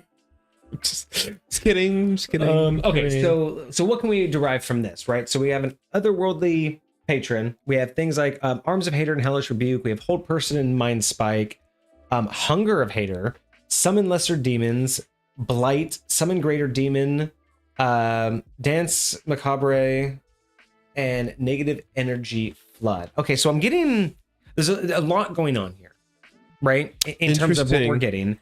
I'm seeing obviously a attack-minded crowd control is what I'm seeing here, right? Like I'm able to control the battlefield with Hold Person and summons, but I'm also getting like Arms of Hater, but I also have like Hellish Rebuke and Blight. So I'm definitely someone who, like, this build is giving me the idea that I'm not the heaviest hitter, but I'm highly supportive of the offensive. This is not a defense. This is not a defensive character. I'd say this is an offensive support. Yeah, support, like DOT type stuff. Yeah, absolutely. So that's what I'm getting from this one, at least based off of the spells that they are trying to give us on our extended list. Okay, interesting. Okay. All right, so his influence, level 1. The moment you agree to his bargain, you were remade to better serve the mighty Unicron. I had to make sure I said that again. I did that right. In order to better withstand his power, you needed to be reformatted. You gain the construct trait. Okay, so you Warforged now. Okay. Pause. As a DM, actually, hang on a second. Is construct a trait? Construct is technically a racial. It's like it's like being undead, right? Yeah, so it's like, oh, it's like being undead. Yes, it's like a status kind of. It's like interesting. So it is you could be like an aberration or a beast. Interesting, because undead doesn't remove your prior abilities. It's correct. Just an additive. I wasn't sure if construct was a race, like a correct. No, it's not a race. You can't just become like, you can't be human and then like eventually be elven, right? Like that would be a race change. Whereas this kind of like undead is more of you were and have what you were, but now you're okay. I was wondering because I'm like, is it justifiable to say that this is a trait or a full race change? But then again, that would be kind of dumb. Give you an hour to build your character to immediately change your race. Be like, yeah, by the way, you're not that race anymore. Building all of this. No, but it is interesting to say that you're now a construct, but with whatever racial powers you chose before. Yeah. That makes this definitely a more tactical build, because you're going to want to look at what constructs get, if they get anything standard, and choose a race that doesn't already get those benefits, right? Interesting. Like if you were to get dark vision as a construct, you wouldn't want to choose another race that has dark vision. Yeah. You want the min-max option, right? You'd really want to make sure that if you know you're doing this and you're going to get that trait at level 1. Well, I will say this. It's less of that for constructs, but I will say there are a lot of things that name certain types. There'll be a lot of things that say, oh, this doesn't work on undead. There'll be a lot of things that say can't do this to a construct, right? So constructs are immune to a lot of different types of effects that potentially creatures might use against them. So in those particular circumstances, I feel like it could be fairly valuable. And potentially opposite. You know, there are certain things that do more damage to constructs that, like, that constructs can be vulnerable to potentially. Right. So Okay. you know, there's a little pros and cons going on there. Okay, so I like it. So construct trait definitely fits. Yeah, We're good with that one. Okay. I mean, you got to be able to transform. Let's see what's going on in chat here. So in terms of Unicron lore around him, so he is the Chaos Bringer who feeds on anything in his path. Very few have defeated him. He changed Megatron into Galvatron, giving him stronger power level in the 86 movie. This is quite the patron already. Interesting. Wow. It's almost like being remade. You wouldn't be considered a creature. So as a DM, yeah, really, you wouldn't be considered a creature if you're a construct, and as a DM, yeah, that is interesting to be. Constructs are still, they're not creatures. I guess not. I mean, and if you consider a creature a living being, typically creatures are what you would consider living. So maybe that's the idea. Is it's technically an object, or so undead aren't creatures? You can't have an undead creature? I don't know. Soul says, wouldn't imagine it changes your race. Say that you're a Goliath and take this patron deal. You wouldn't like lose the benefits of being a Goliath. So no, I absolutely agree with that. I add on that. Can you look that up though? Like construct, whether or not that's like, can you just like Google whether or not the construct can be? Because Dungeon's not 100% sure on that. But I agree with you, Dungeon. If for whatever reason it changes something that's solid, but we can also. Even if you were right, even if there's like, if you were 100% a construct and that didn't make you a creature, we could get around it by this verbiage here that says you gain the construct trait, which means you don't lose anything. It doesn't overwrite your race. So you're still a creature because of everything else. You're just also a construct. So because of that phrasing, I think we could get around it. But I'm really curious. So according to Reddit, it says they are like Warforged. Okay. So they are creatures like Warforged. Okay. So yeah, so that's not too bad. Okay, so I like that. So you basically gain this additional attribute, which I don't think is bad for this. I think that this actually suits in well with lore. And again, it's first level. You're going to know this right away. Mm-hmm. It's just kind of part of like the build that you're going to do. All right, so that was also level 1. You become a construct. Oh, that's just initial thought. Yeah. Okay, so his gift also at level 1. You can magically conjure a dark and powerful pillar of necrotic energy that erupts from your palm. As a bonus action, you create a 20-foot long, 5-foot wide pillar originating from your hand. The pillar lasts for 1 minute or until you use this feature to create another pillar. When a creature enters the pillar's area for the first time on a turn or starts its turn there, it is plagued by its destructive powers, and it must make a Constitution saving throw. It takes 2d6 necrotic damage on a failed save, or half as much on a successful one. When you reach 10th and 14th level in this class, the damage increases to 3d6 and 4d6 respectively. As a bonus action on your turn, you can rotate the pillar from its center horizontally. You can conjure the pillar a number of times equal to your proficiency bonus, and you regain all expended uses when you finish a long rest. So, a pillar. So, I think there's a small oddity here in the verbiage being chosen. When I think of a pillar, I'm hearing it think of a vertical column. Yes. But I'm wondering if beam is because it says from my palm. It also says pointing it says out. 20 foot long. Right, not 20 foot tall. So it's like it's a 20 foot long, 5 foot wide beam, which would be in line with something like lightning bolt, right? But what's interesting as a bonus action is when you can rotate it from its center horizontally. So what I'm almost imagining now is say this is the beam, right? So now I'm thinking that what I do is I'm going to face you. You're my target. I'm going to go boom, pillar. Mm-hmm. And then I move. And the pillar's just sitting there. And then I can go pillar. Turn. So it stays wherever I was. That's the edge of it. But wherever its center is now is what I'm reading is it can turn like this. Did you ever play Diablo? I think it was Diablo. I didn't. No. So there are these enemies that would summon these weird beams of light, and they would just spin around in a circle. That's kind of what this reminds me of.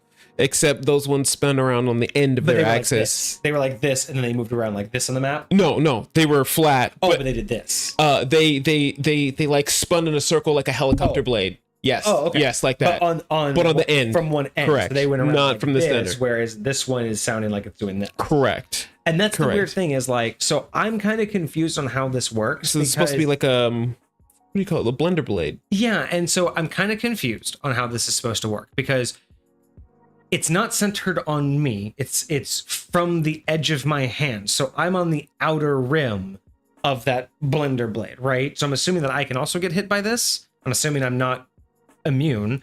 Otherwise, you would just center it on yourself and then just have a 10-foot blade on either side of you whipping around, which is, to me, would be a better option, right? I mean, it kind of sounds like the, what do you call it? Spirit Guardians from the clerics. Yeah. Because you have this just radius around you that does damage, which is kind of dope. Soul says that they would imagine it works similar to Wind Wall. Wind Wall? Which, yeah, I mean, it's basically, Wind Wall is like a 20-foot by 10-foot barrier that just stays there. Like it's a force barrier, I think it is. I think it's, no, is it 40 by 10? No, it's 40 by 10. But yeah, it's very interesting on this particular one because I think it's the verbiage. I think something's off in verbiage. Big Dungeon says that they imagine it more like Guardian of Faith, where it just stays in one position but swivels. Yeah, and that's why I'm just trying to figure out, like, it's just, there's a couple different things going on with here. I think the word pillar is wrong. I think just the word pillar is what's throwing us off first, because we're all thinking like a vertical column. Outside of that, the next thing I want to address is like, I guess okay. A 20-foot long, 5-foot wide beam or whatever. I don't think that that's too bad. 20-foot long is honestly kind of short, but I mean, it is first level, so. Well, that's what I'm saying. For first level, I don't mind it. I'm kind of confused on how the whole point of like, because as a bonus action, you can turn it to rotate it horizontally, but it's like, how much does it rotate? A full 30, because if it fully rotates, that means I can hit somebody who wasn't in it, and then I can stop it. Like, so it's a really weird thing. I would imagine, honestly, you're doing this. Like, that's what's in my head when I'm thinking you can rotate it. It's like, yes, it's attached to me. I'm pointing it over there at you. I'm pointing it over there at you. Yeah, know? And Big Dungeon says the same thing, the hand thing, that it comes from your hand, and then you walk away from it. But like, so I started it here, and then it goes 20 feet there, and then I walk away, and then it spit. Like, it's a very weird visual to try and put together. I think that there's just a few oddities in the description that are making it hard to visualize. Yeah, and then it wouldn't be center, but yeah. And so it says originating from your hand, the pillar, but see, it says originating from your hand and then the pillar lasts 1 minute. So again, I think like you do it and then you walk away and the pillar just remains there from your, and that's where it's really interesting. So the next thing I want to address is at first level, I guess 2d6 really isn't that much damage. 2d6 doesn't seem like that's not crazy. Deal. So I mean, it depends on like how long this stays up. It says it lasts for a minute. 2d6. And you can have as many as that you have proficiency for, as many as your proficiency bonus. So that's the other thing too, is like you're putting you can have more than one at a time. Yeah, equal to your proficiency bonus.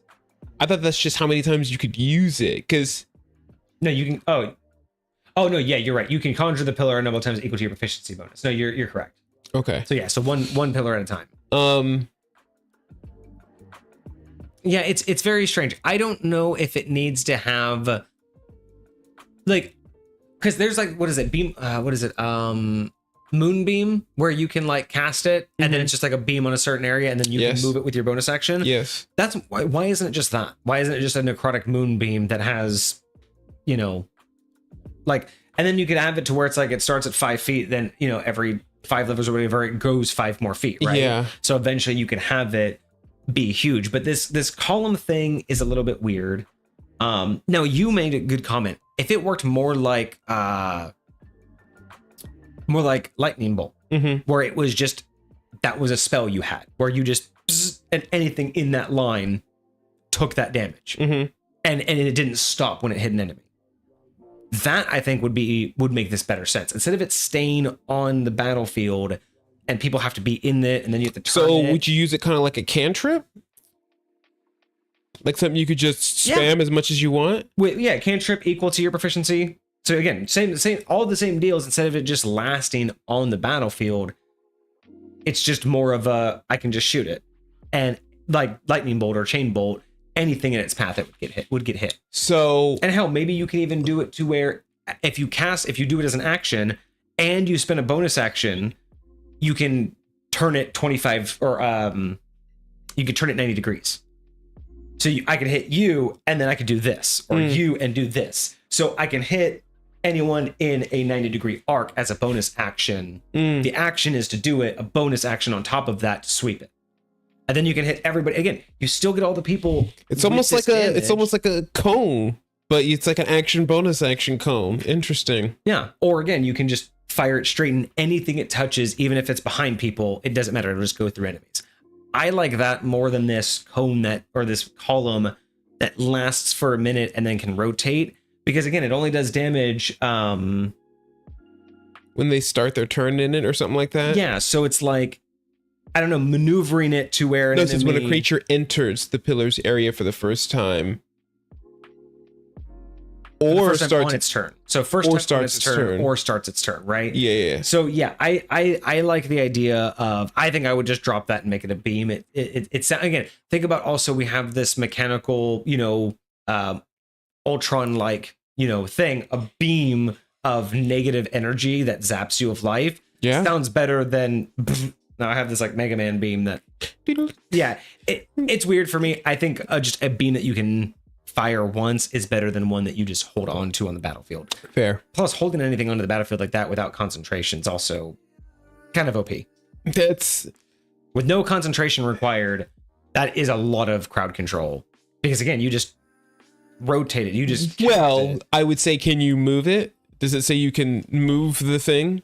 You can only rotate it, but then you can recast it to another location, right? Up to 3 times. Or yeah. So every time you want to move it, you have to use up an entire use of this thing. Yeah. So I'd say for me, the fact that it's stationary, if it works like we're talking about, if it works like that, then I'm saying the fact that would be stationary would be a huge downside for me because it would feel just like spike growth. The second I cast it, everyone's just going to run away from it and leave it alone. And all you can do is turn it. So you know what I'm saying? So basically, you have a not fully effective AOE. Exactly. You have a circle of AOE, but you're not affecting it at all times. Yeah, and so it's like I got a beam. Like if it works like the hand thing, then I can point it to hit something that I want it to hit when I know that I'm in range of it. Yeah, you know what I'm saying? But like, even that's weird though because.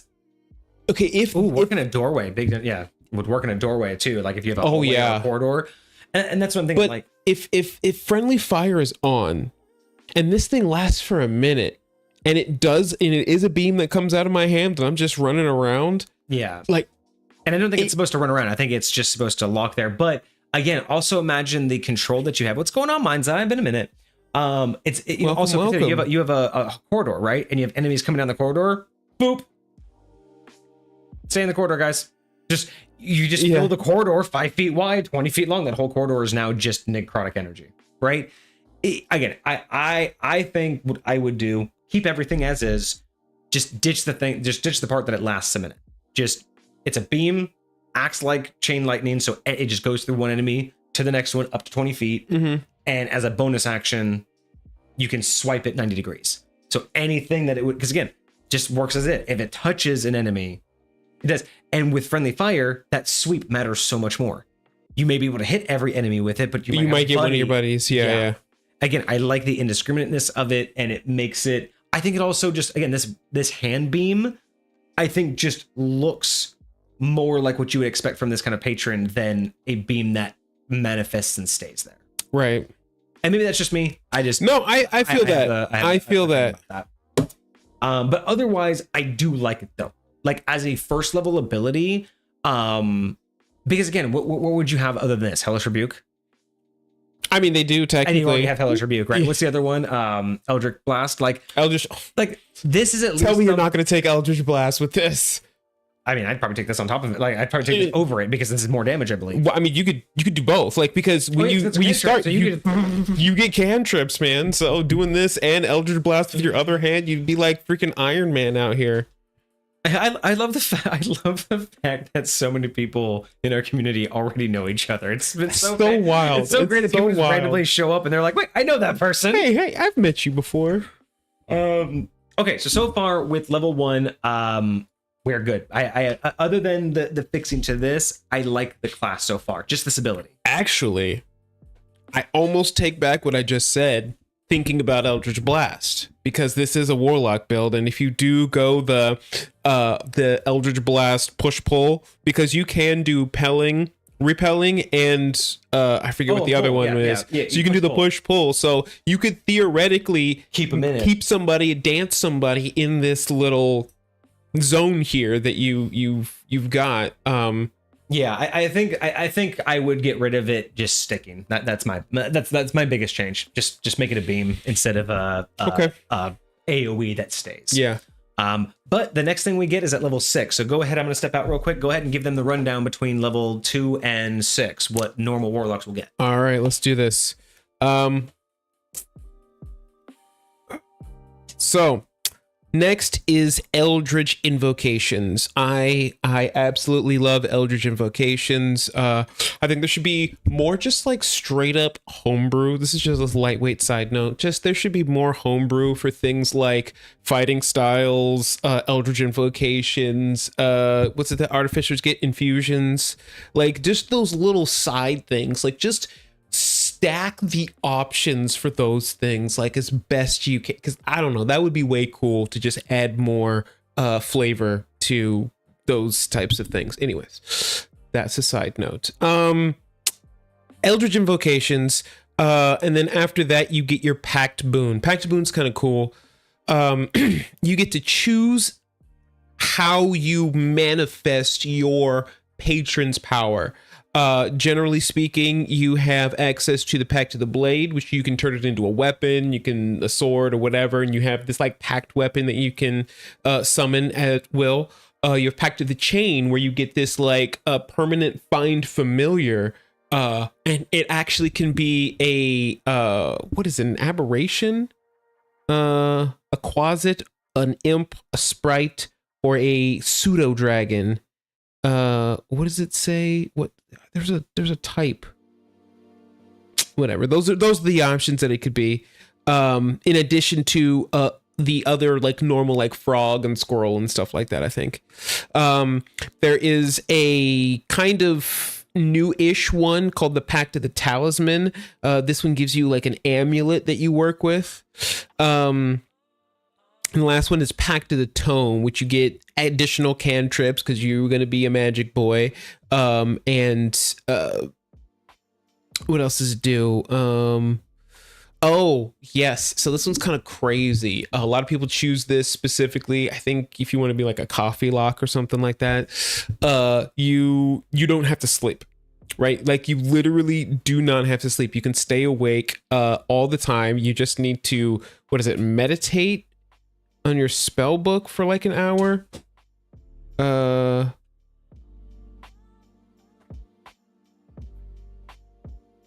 Big dungeon. You don't know what a coffee lock is.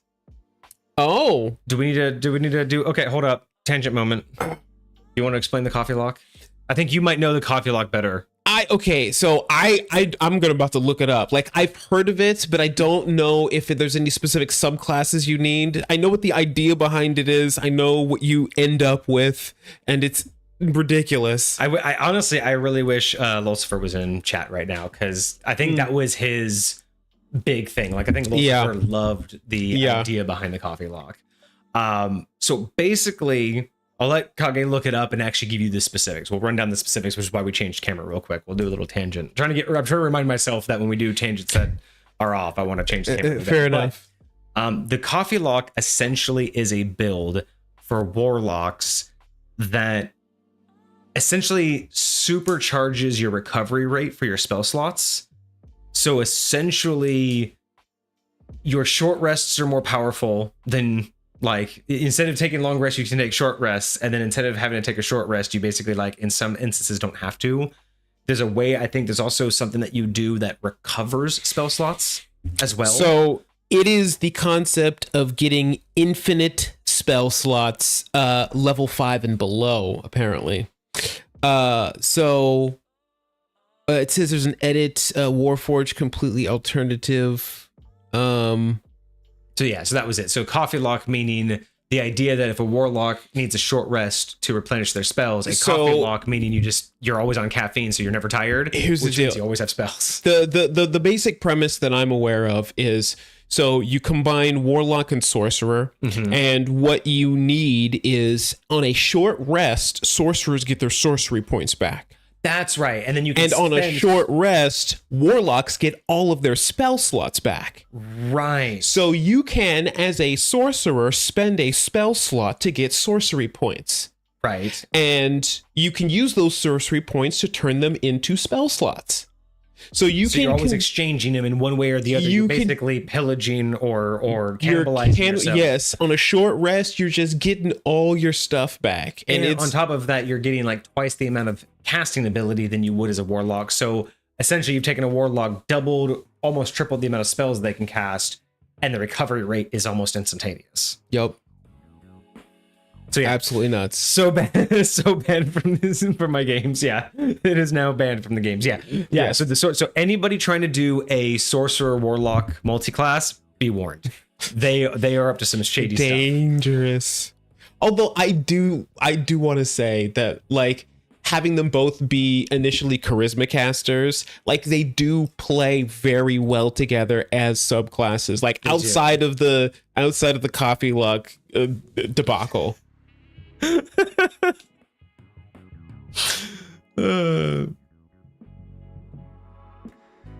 Okay, so that is the coffee log. That is our little tangent for the coffee log. Those things are nasty. Yes. Okay, so far we are good with how this is going, and you gave them the rundown up until level 6, what a standard warlock will have to get. Okay, so starting at level 6, we get his corruption. Also, we've mentioned this before. I'm loving the naming scheme here. Oh yes, we're getting a great lore tie-in. The influence, the gift, I love it. The corruption, I love it. So level 6 is corruption. When in service to his great and ancient evil, failure is not an option. His sheer will alone won't let you disappoint him. You are incapable of failing. The power that flows through you, the power that directs you, that power will not simply allow you to fail. When your HP drops to 0, but before starting death saving throws, you can take 1 turn to move, attack, cast spells, etc. So long as your actions are that of aggression towards whichever creature felled you. I kind of like that, like, you're dead, but the construct has like a little bit of energy left to like automate. You cannot heal yourself. You must move towards the enemy that felled you. You must only take actions with the intention of hurting or harming that enemy. I like that. I like that mentality. However, if at the end of this additional turn, if your HP has not risen above 0 when you start making death saving throws, you start with 1 death save failure already. Okay. So basically, this class. So how long does it last for? So when your HP drops to 0, but before starting death saving throws, you get to make 1. You take 1 turn to move. However, at the end of this additional turn, so it says an additional turn. So what I'm thinking is let's say you attacked me, then I attacked you, and I dropped you to 0 HP. Okay. You would normally be on death saving throws. Yes. Initiative goes around one more time. Now you're on your free turn. If at the end of this free turn, if by the end of your free turn, you don't get healed, you're going to lose a death save. But let's say you hit me, I do damage, I hit you, I bring you down to 0 HP. We go around initiative, it's your buddy's turn. He heals you. Well, now you're not going to have that lost death save. Okay. Because it hasn't been your turn yet. Well, so I won't need to be making death saves anymore. Like that's the point. So even though I went you down to 0, they get a whole free turn. You basically get 1 whole initiative, loop without a death save. until it comes back to you to do this one extra thing. Then you start making death saves. But if no one healed you in that whole rotation, so it's almost like you get a turn, like but you're gonna sacrifice one of your death saves for it. Yeah, you get a free turn that is purely revenge, but your team has to be the one to take advantage of it to bring you back. Otherwise, you lose a death save. I like that. Okay, I really like that. Okay, I think that trading a death save, and not even a choice. Like you just straight up trade a death save for like a killing blow or just for an attack. That's kind of cool. I wouldn't even mind it. I haven't figured it, I haven't finished reading, but I wouldn't even mind it if it added in if you make a killing blow on the enemy that felled you, you'll return to 1 HP. Oh, so you're gonna lose a death. So you're basically losing a death save to get a free attack round and let your team have one extra round to get you. But if neither of those work, you're going to lose a death save. But if you not only pull it off, but you call out to the big man and be like, this one's for you, and you take that and you get the full revenge, he should be like, okay, good job, 1 HP. Just, you're not back in the fight. You're not back to good, but you ain't dead. I wouldn't mind that. I'm not saying it needs I like that. But I wouldn't mind it. I like that. In addition to your patron's power, your patron's powers have a profound effect on your body and magic. You don't need to eat, drink, or breathe so long as once per day you meditate for at least 4 hours and consume the power offered to you. You will stay until the labors have been completed. What I have given you, I can also take away. So at level 6, not only can you basically get a free round after going to 0 hit points, but if you are able to spend 4 hours of your time meditating, you don't have to consume your rations. You don't have to worry about survival, and you get essentially water breathing. I would say all of that is lightweight what Warforged get just as a race. Yeah, so it sounds like this is very much crazy, and I really like that though. It's not saying, well, now you're a construct, you're going to get everything you get, right? It really, this is one of those beautiful, very subtle things that I like to see, because it's hard to really call out because it's so subtle. Like it's so just like, it's just a thing. But for me, this is pulling out that idea of, I wanted to make this a construct. I wanted this patron to give you that ability, but I didn't want to just break the rules and say, well, now you're also a construct on top of whatever other race you chose.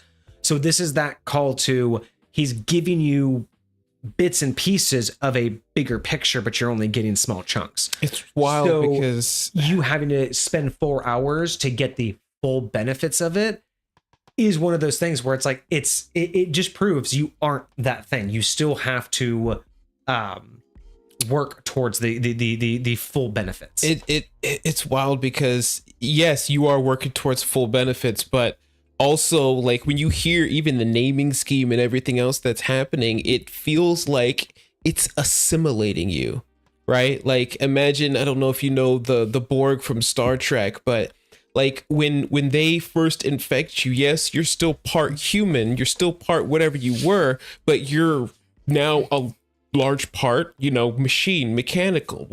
Well, yes, you might still need to eat initially when you make this connection. You might still have human fleshly bodily functions that you need to maintain when you make this connection. But the longer you stay in it, the longer you indulge in it, the longer you use it, the more it becomes a part of you, the more it begins to take over, the more you don't need to do silly things like eat. You just need to regenerate. And I'm really hoping that the time requirement goes wild. Down. I'm expecting the time requirement to go down as you level up. Interesting. Because why wouldn't it, right? I mean, that would be very cool. That would be very cool. Second. I mean, if anything, to accumulate at full takeover, right? At level 18, you just get that innately. But even if it's still, you have to spend an hour, of roleplay time. It's still something that I think should get easier as you go. But I like that it took to level 6. I actually really appreciate that what it's giving here should not have been any. I would definitely say level 6 at the bare minimum. Nothing before that, because this is being able to not go down to HP. You need that at early levels, right? Mm-hmm.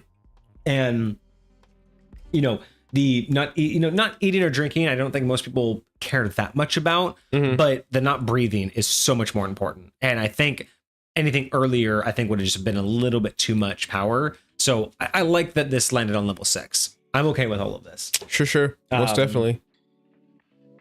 Yeah, I think my only critique would be I'd like to see what happens. I'd like to see a benefit if I actually get the final blow during this revenge moment. I think that should be a bonus. Like, because again, that's exactly what the god wants. It feels like that's what he's asking you. It's like, yo, you have this ability to go get yours back.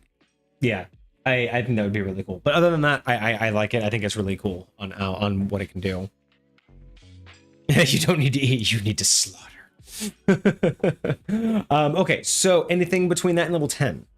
All right. So it looks like at what level is this? I think it's 8th level. We have another ability score improvement. And then at 10th level, we have an otherworldly patron feature. All right. So with this build so far, I'm definitely thinking feats over ASIs. Like with this build, the fact that you are aggression-based support, still an offensive support character, I'm not seeing how like you already would have maxed out your what is this, charisma base? Yes, charisma. Yeah, you've already been close now, unless you wanted to max it out, unless the particular spells that we haven't been actually looking at would benefit from maxing out charisma. I'm looking at this as I want more versatility in how many spells I can cast, or if there's a feat that like lets me just do more spells in a single round. If there's any feats that give you more crowd control, it'll definitely help you increase your spell save DC. So a lot of these spells will like help to go off easier. Like you have a Constitution saving throw and that ability back there. I'm curious if they use your spell save DC. I'm pretty sure they do. I'm pretty sure they would. So yeah, like if as long as that is being increased and that's as high as you can get it, I think that's also attached to your proficiency bonus, so it'll keep going up as you level up. Right. But obviously getting your charisma as high as you can, as quick as you can, will help it level up as well. But yeah, I'm just trying to think of like outside of if you really need to push that charisma up, I'm thinking that taking feats would probably extend the versatility of this character. There are a lot of invocations that you can take. There are a lot of invocations you can take that allow you to add your charisma bonus to a lot of your damage rolls, to a lot of things like that. And some would even no, I don't think any help add to your attack. But yeah, a lot of them. But if you can up your damage, that would be cool. Yeah. So okay. So now we get at level 10 his reach. Again, loving this, like these naming structures. Being in the service of your patron has conditioned you to no longer feel fear. You live with fear and dread every waking moment, and you bask in it each dreaming second. Because of this, you now know how to turn the mind-affecting magic of your enemies against them. You are immune to being frightened, and when another creature attempts to frighten you, you can use your reaction to attempt to turn the fear back on that creature. The creature must succeed on a wisdom saving throw against your warlock spell save DC, or be frightened of you for 1 minute, or until the creature takes any damage. Additionally, any creature frightened this way has a temporary vulnerability to psychic damage while frightened of you. It's important not to lose sight of what drives us: justice, vengeance, reverence. But the moment you put your desires before my own, they will be lost to you. This isn't a threat. It is simply the truth. I'm liking the quotes. The quotes are dope. Okay, so what are we getting here? So you can't be the target of fear anymore. You can't be frightened. And in fact, you can take frightened and turn it back on them. So first off, ability wise, I think it's awesome. I don't think it's OP because how often are you getting frightened? I think it's a really, really good one. But for level 10, frightened's almost not used enough. That while this is cool, like I don't think it's OP in any respect. Being able to turn frightened back on them is awesome. I do love that concept. I'm just concerned that level 10, that's it. I'm just not going to get frightened. Like what I would like this to be is immune to being frightened. What I would also like secondary to that is resistance to all gaze attacks. And then being able to turn all gaze or frightened, or or even like if you're frightened, like psychic damage, like maybe have a resistance to psychic damage. Like I just like to see this be a little bit more robust at level 10. I don't think even at this stage in the campaign, you're not going to run into the frightened spell or being frightened often enough to justify this mid game. I mean, it's level 10, right? It's a mid game advance. I'm just not feeling like I got here and I'm getting anything worthy of the next stage of gameplay. So I will say this, and honestly, this was just random. I just happened to choose this one to use as an example. So I was like, I wonder how beefy some of the other 10th level features of Warlocks are. And the one that I was looking at was the Archfey. Gotcha. It is almost word for word reskinned that ability, except instead of frightened, it's charmed. Interesting. For level 10. For level 10. It's wild. And I 100% agree with your assessment though too, because it's like, what am I doing here? What do I get from this? Like, really? I'm not saying it's we like need a lot of immunities. I think one immunity is fine. And Big Dungeon put it on the head, right? Like the idea that it's baked into you because you're in a constant fear of your patron, of loot. Like, I love that idea that that's what makes you immune to fear. And I don't mind the immunity, but only the immunity. It's like like level 10. Like, okay, we've talked about this before. When you do classes, right? This is my problem with Wizards of the Coast, not our viewers or our submitters.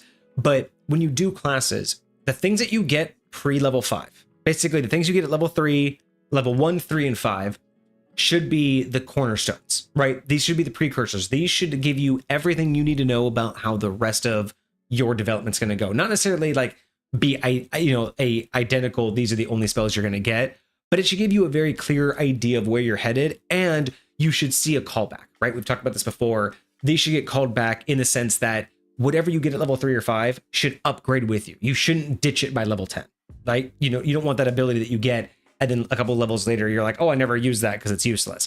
You want something that gets more powerful, or at least grows with your ability and maintains it with you, right? And with that, it's like, you have that to set me up for the entire build, right? At that early level, you should be giving me the cornerstones.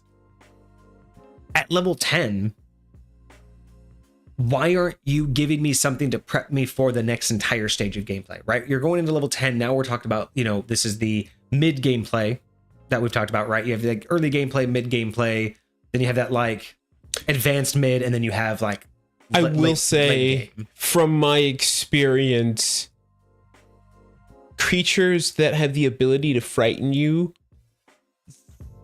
like it's a lot more common in this CR bracket. Yeah, right. Right. So like, no, and that's what I'm saying. I don't mind the frightened. Like the frightened immunity is good, but as of level 10, it's that whole thing of like, how often are you gonna throw this at me at DM? Like realistically, it feels just kind of like that's it. Like I get it. That's a good thing to have as an immunity. But it's level 10. I should be really being set up for like how to play this character. Yes, how to be level. Yeah. Or I should just feel like I'm being prepared for a higher tier of combat. This isn't really doing much other than. And I will say, let me look. I'm trying to find out if there's any other milestones at that. Like, do you finally get access to a different spell slot level? Oh yeah. Actually, so. Because at 10th level, we know that... No, technically at 9th level, you get it, but... at 10th level, we get the 3d6 for the beam. Okay. The pillar. We get up to a 3d6 now. But yeah, this is just my hot take against Wizards of the Coast. Like, level 10 doesn't have to be robust and beefy. Right. But it should be a definitive turning point in how the campaign's going to feel. And a single immunity against something that isn't... overly common, yeah. I feel like isn't properly setting me up. It's a good stage to show me I'm leveling. Like you said, being able to get against charm, but the Fey one is fine. But that's it. Like the Fey one, immunity against charm, resistance against illusions. would make perfect fucking sense. Yes, this one, immunity against fear and resistance against psychic. Just little tweaks like that would tell me, oh my god, so immunity big time. Now I'm resistance to all these kind of things. Okay, next level gameplay, I'm ready for it. It makes me feel like I'm actually ready for something more difficult. But just the immunity, I'm like, well, I hope I attack. I hope I fight something with it so I could be. I hope someone uses it on me. Because if you don't, then it's useless. I can't tell you how many times I've had like an immunity and we're finally in a fight with somebody that's like, I can use that immunity or and you're never the target, and I'm never the freaking target. I'm like, bro, like I'm right here. Come and on, that like, might be the DM playing like the meta game, like, which is unfortunate. But yes, it's man. I'm like, y'all really wouldn't. Y'all got bow and arrows. I'm a monk. I can deflect missiles. You really wouldn't shoot a missile at me? Yeah, whatever, and you're absolutely right. Like it definitely falls in line with the type of campaign you're going to run. But I'm trying to make this, of course, we just try to approach it with what's the most universally acceptable. But again, my critique isn't so much on the people who submit these. When I make a critique like this in terms of like where you get things, it's definitely more Wizards of the Coast's fault because they're the ones that set the standard. They're the ones that the Feywild was ones from them. Exactly. And they said it basically word for word. So I don't hold it against anybody who takes what they gave us as the baseline and like changes it up. I totally understand. We see that a lot. Thank you, Hecate, for the hydration and posture check. Hydration and posture check. Thank you.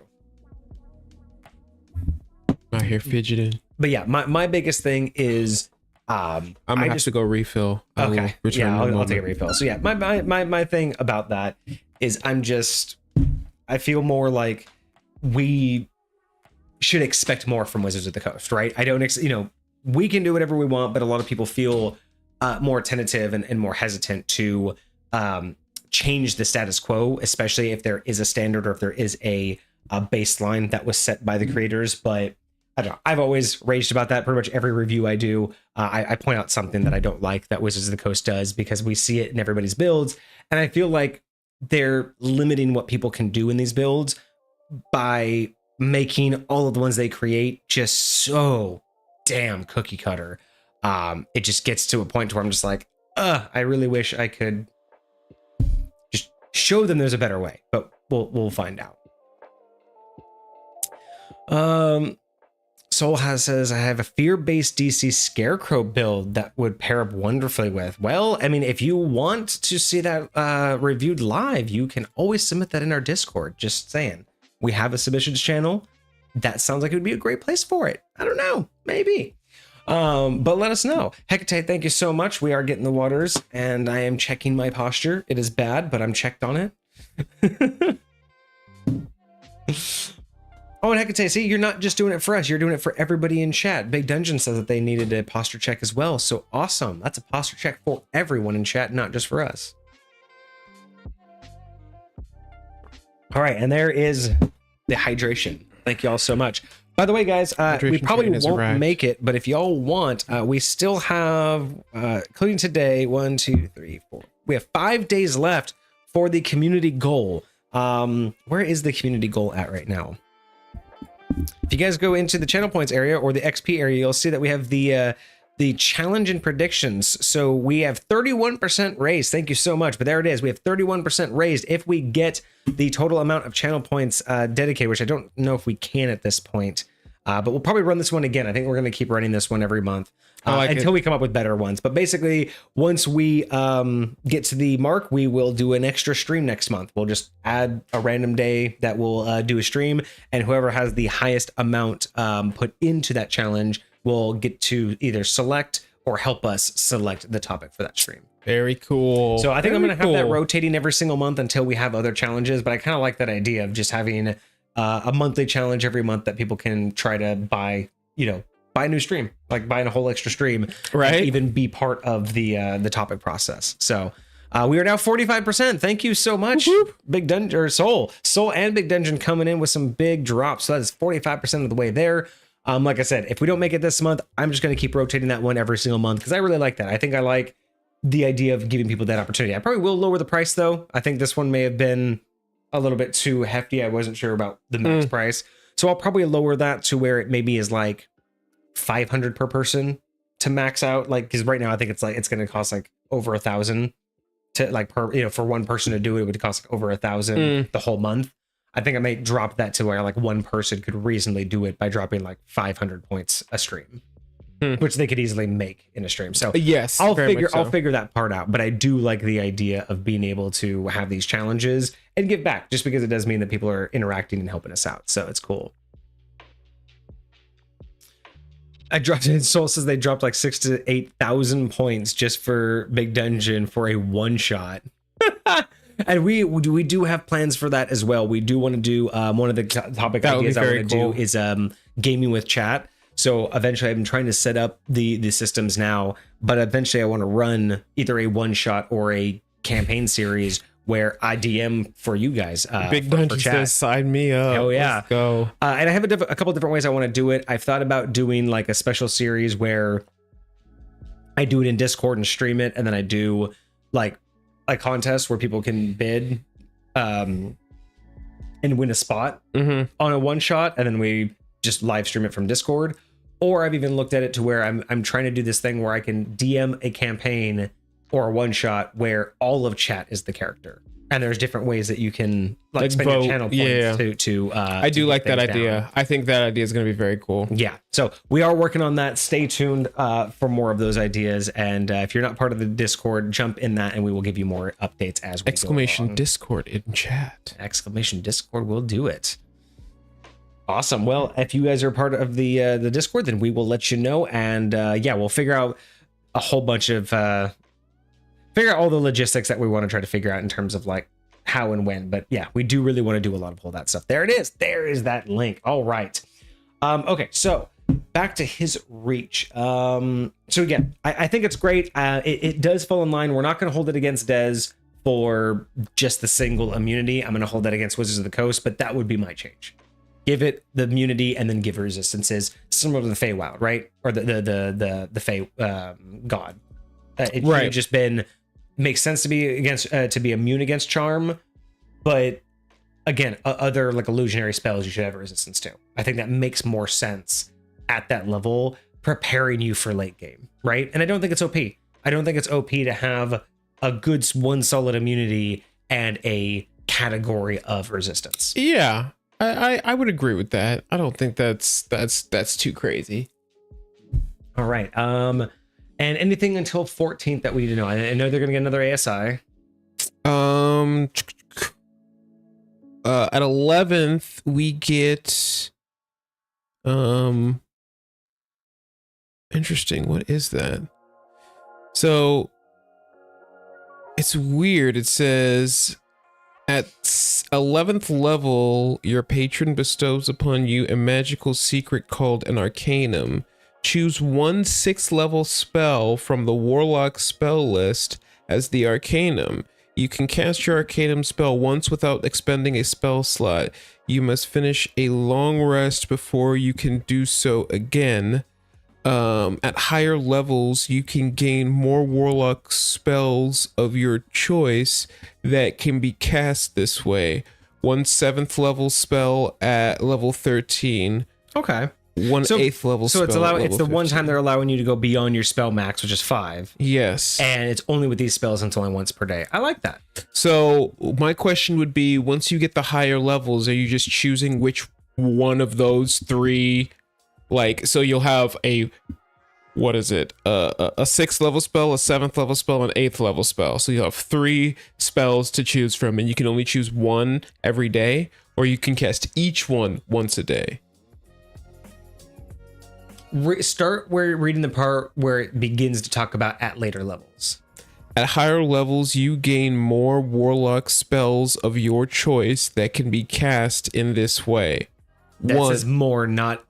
I read that as as additional, as in yes, you would have 3 spells at their selected levels to cast. So you would have one level 6 spell, one level 7 spell, and one level. You could do all 3 in one day. That's how I read that. Okay. I do not read that as you get one to choose from. I read that as you level up, you're going to get more of these. Okay. And it would make sense that you would keep the lesser levels at that point. So I'm here for that. And you get the reuse of all of them on a long rest. Okay. Oh yeah, you get okay. So even mine's confirms one each day per level, or one each level per day. So one of the 5s, one of the 7, or one of the 6, one of the 7. You get each one of those. So gotcha. That is cool. I like that. Okay, so that and ASI. Anything else? Let's see. There's that and ASI. Then you get your Mystic Arcanum at 7th level. At 13th level.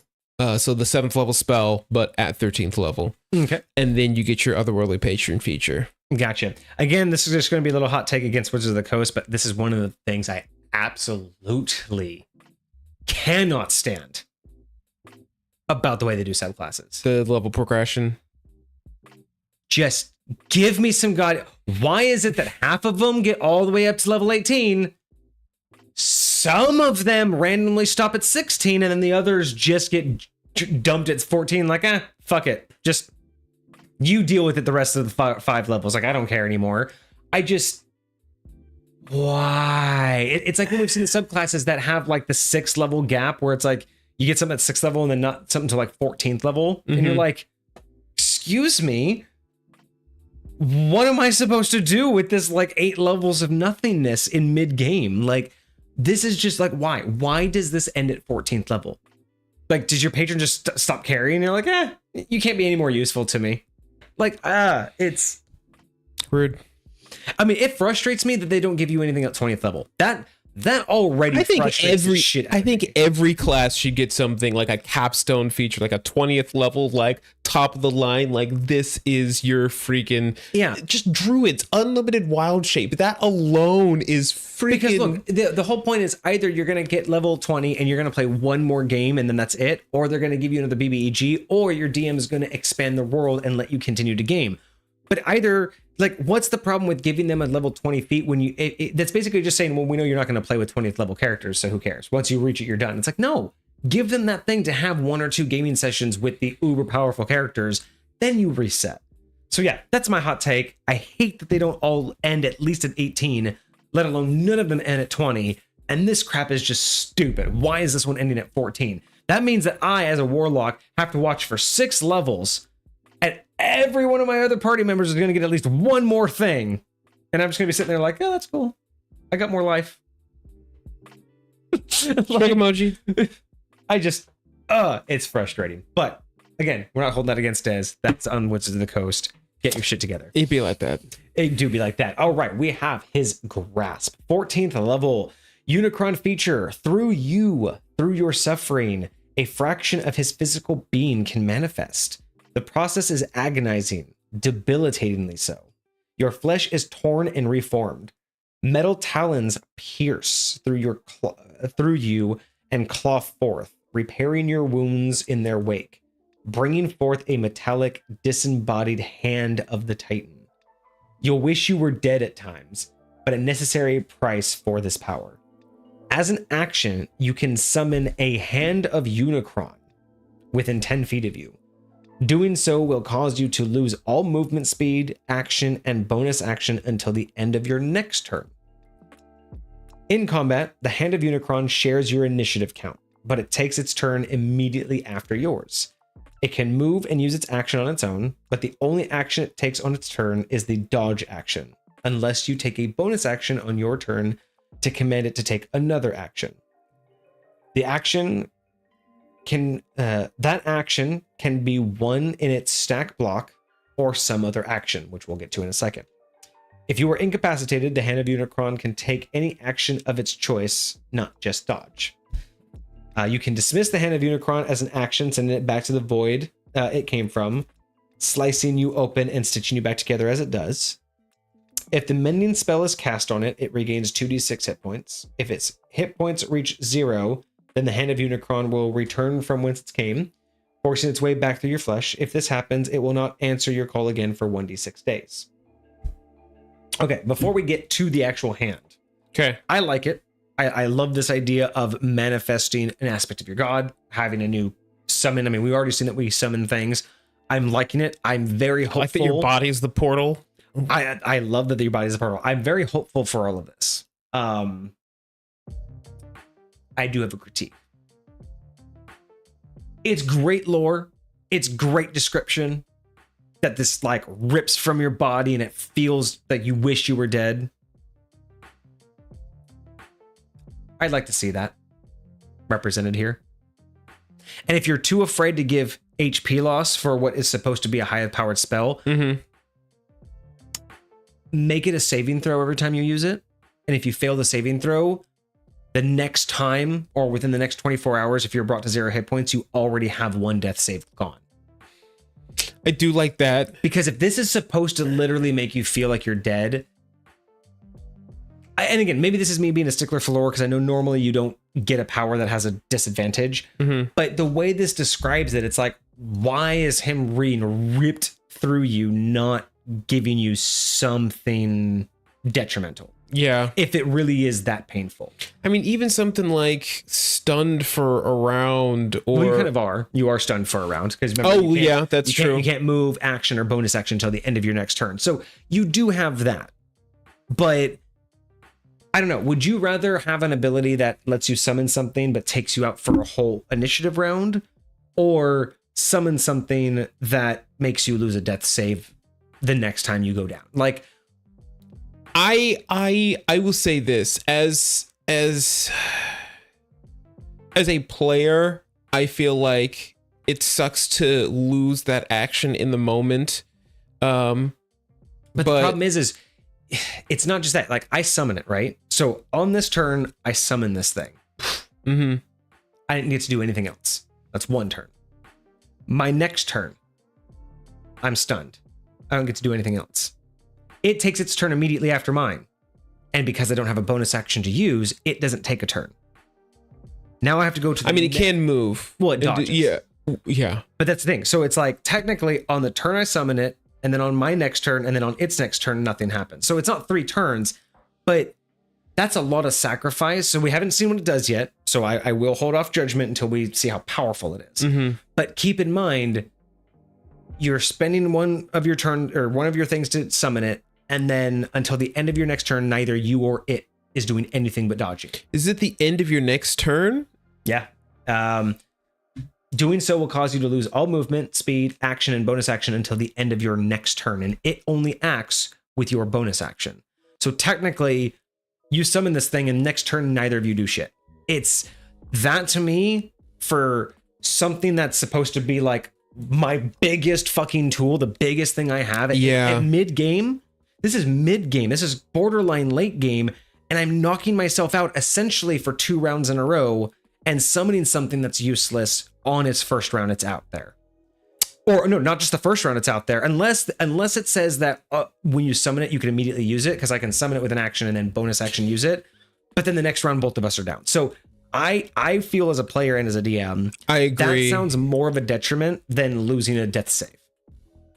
I do losing a death. I do agree with that. I definitely think that even something like spiritual weapon, you can summon it and attack with it on the same turn. You know, like just having that ability to like do things with it, like and so but you can't on this one, because the moment you summon it, you lose everything. So it's like, even on the turn you summon it, you can't use it. So you summon it, and now you two are useless for 2 turns. It's that, to me, doesn't sound great. I'm curious, like when we look at the stat block, like what the actual dimensions are going to be of this thing, like because I'm kind of getting a vision of like Big B's hand, right? And so like it can potentially lift you up and move you around the battlefield and like do different things like that. So like maybe if, even though it can't attack, like it does say it can move on its own, and so the only thing it needs you for is its attack action, right? So its movement and its bonus or whatever other stuff it can do, it can do that. But so if it can transport you around, if it can potentially protect you or whatever the case may be, as long as it's not like an attack, but right? It won't move on its own. It basically, if you have a bonus action, it has its own turn. So you don't need to move you don't need to use, like sometimes when you summon something, you use your move to move it. It has its own move, but it still needs your bonus action to tell it to do that. So the way you read this, it says the only action it will take is dodge. So once it's summoned, the only thing it will do automatically is dodge. Everything else has to come from your bonus action. If you want to move it 10 feet, it doesn't cost you 10 feet of movement, but it still costs you a bonus action to tell it to move 10 feet. Because that's the whole point, is it does require a bonus action to command it to take an action. And the only action it will do on its own is dodge. So that's why I'm saying is I don't know if stunning you is the right move. And use reaction. Okay, so we use reaction. That makes sense. So I 100%. So I get why he wanted to do the stun thing because I'll say I do see why you're saying that, and I do agree. But I would rule it that it can at the very least move without requiring your bonus action. I mean, honestly, if you wanted to do this, but I mean, like I don't really know what Warlocks would use their bonus action for. Exactly. Yeah. Like really, and that's what I'm saying. Like I don't mind the fact that it commands on your bonus action, but the fact that it stuns you and therefore is stunned, it's like this needs to be the thing you do at the beginning of combat. You don't do this as a reaction to something. You do this to start combat. Otherwise, you're screwed. You know what I mean? You don't do this when the enemy is face to face with you. You do this before you get there because again, it's a whole turn that you two are just going to be like, "Oh, my big guy here." Well. Go ahead and attack me. It's fine. No. Go ahead and attack me. It's fine. No, it's fine. I'll get back to you later. It doesn't feel like late game. Watch me now, right? It doesn't feel like the Super Saiyan mode. Yeah, no, I feel you. And that's my whole thing. So I would like to see the stun aspect change, or to make it better, change.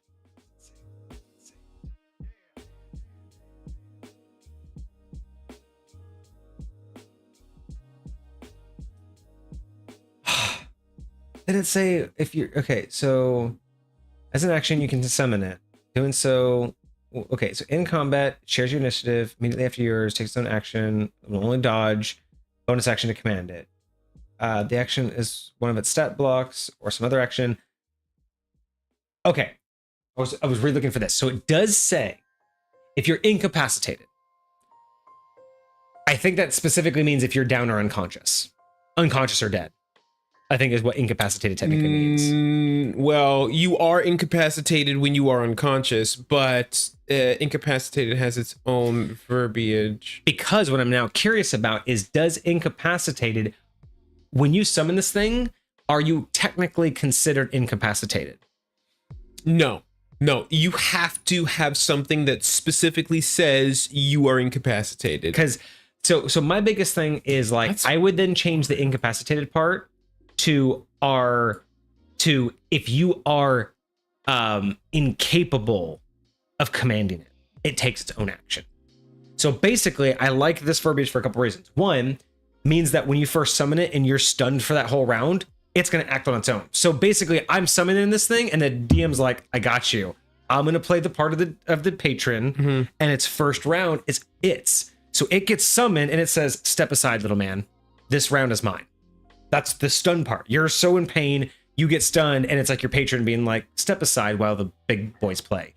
Then the DM gets to take the first full turn using the hand, right? It's basically acting on its own, just like how the patron would have it. Then every turn after that, when you come back to your wits, it's you and the patron, right? You're like, he gave you this thing, but it's you having to come back over control of it. So you then have to use a bonus action to command it. But then with this verbiage, you know what it also does? If the warlock chooses not to use a bonus action to command it, it then goes back to the DM's control. So the idea is I would just change it to where it has a mind of its own, and on your turn, if you use a bonus action, you can command it. But if you don't, it's going to act 100% on its own, independent of what you want, and that what it does may or may not be to the party's benefit, but it will be to the patron's benefit. Interesting. I like that more than what it says. What do you think? So Big Dungeon also mentions that there's another one that I was actually looking up called the Hound of Ill Omen. That's a feature from the Shadow Sorcerer subclass. So I definitely like that idea because basically what that allows you to do is let me look at this. Yeah, so it's like it's ripping through, and that's kind of what Unicron can do. And yeah, it's ripping through like the summoner, right? It's like you're not really summoning it. And again, that actually Soul makes a good point. It's not like you're summoning it. It's almost like you could say the patron's like done with your shit, and he's like, move. Like, yeah, like you're summoning it, but in reality, it's like you're admitting that you can't do it, and he's just like, get out of. So literally, his hand comes out, pushes you back, and goes, out of my way. Let me take care of this. And when you come back to your wits, you're like, no, do what I say. And if you don't, the god goes, I'm doing what I need to do. That's yeah. So interesting. Yeah. Hecate also suggests in the level of exhaustion. I don't dislike as an addition of level exhaustion, but to be completely honest, I think level of exhaustion as its own thing. Like I've always felt that if level of exhaustion is the only penalty, it's weak. Like exhaustion is just a weak mechanic in general in 5th edition, in my opinion.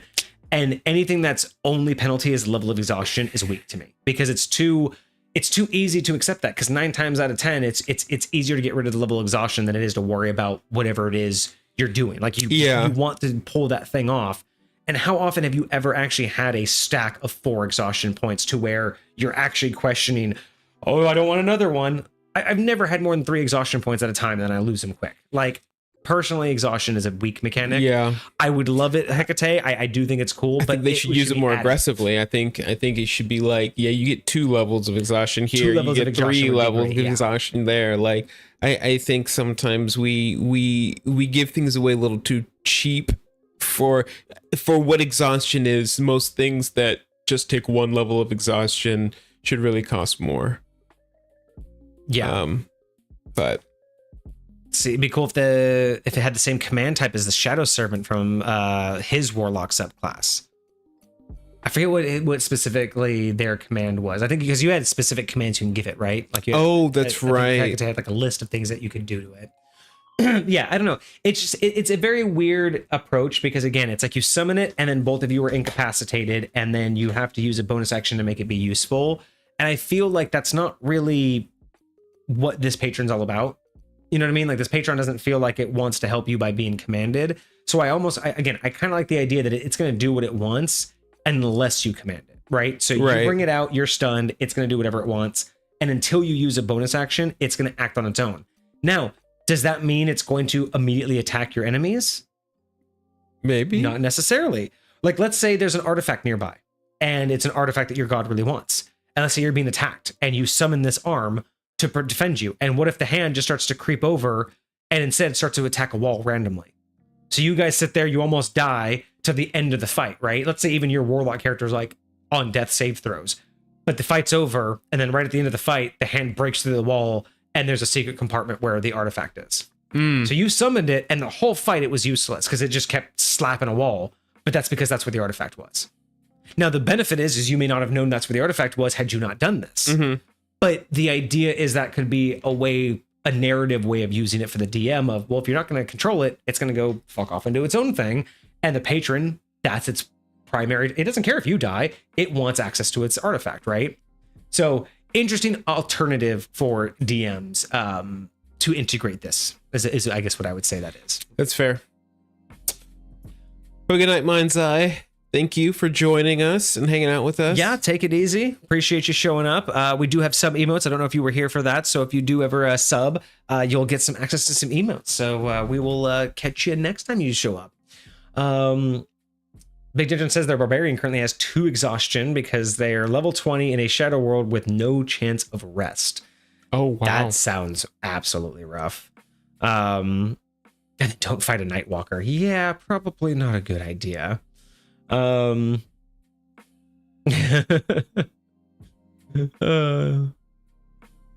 rinse and dry the cast iron. Yeah, that's always fun to take care of cast iron. All right. Yes. Well, let's take a look at what Hand of Unicron actually does, right? Let's see how powerful it is and see if it's justifiable. Because again, my biggest holdup, I think I've said this too many times, but my biggest holdup is just that doing a summon and then not getting to do anything with it or yourself for a whole turn is devastating if it's not at the very beginning of combat. And if that's the case, this is the last thing I get to do, and it immediately puts me out of commission. I'm not feeling it. You know what I mean? As a player, I'm not feeling like I've come into my full power. I feel like it still makes me want more. It still feels like I'm missing something, but I digress. Let's see what the Hand of Unicron actually gives us. Okay. So, Hand of Unicron is a large construct. So, answering your question, that would be a 2x2 for large? Yes. So, yes. It's a 2x2 area, which is exactly what I was expecting. I was expecting at least medium, but yeah. I was hoping large because everything else is only like one square. Agreed. What does it do? Okay, so yeah, large construct, chaotic evil. Again, chaotic evil. It's one of those weird things where I feel like this is one of those little oversights, right? You say something like this is chaotic evil, but it doesn't have a mind of its own other than dodge. So why doesn't it have an alignment?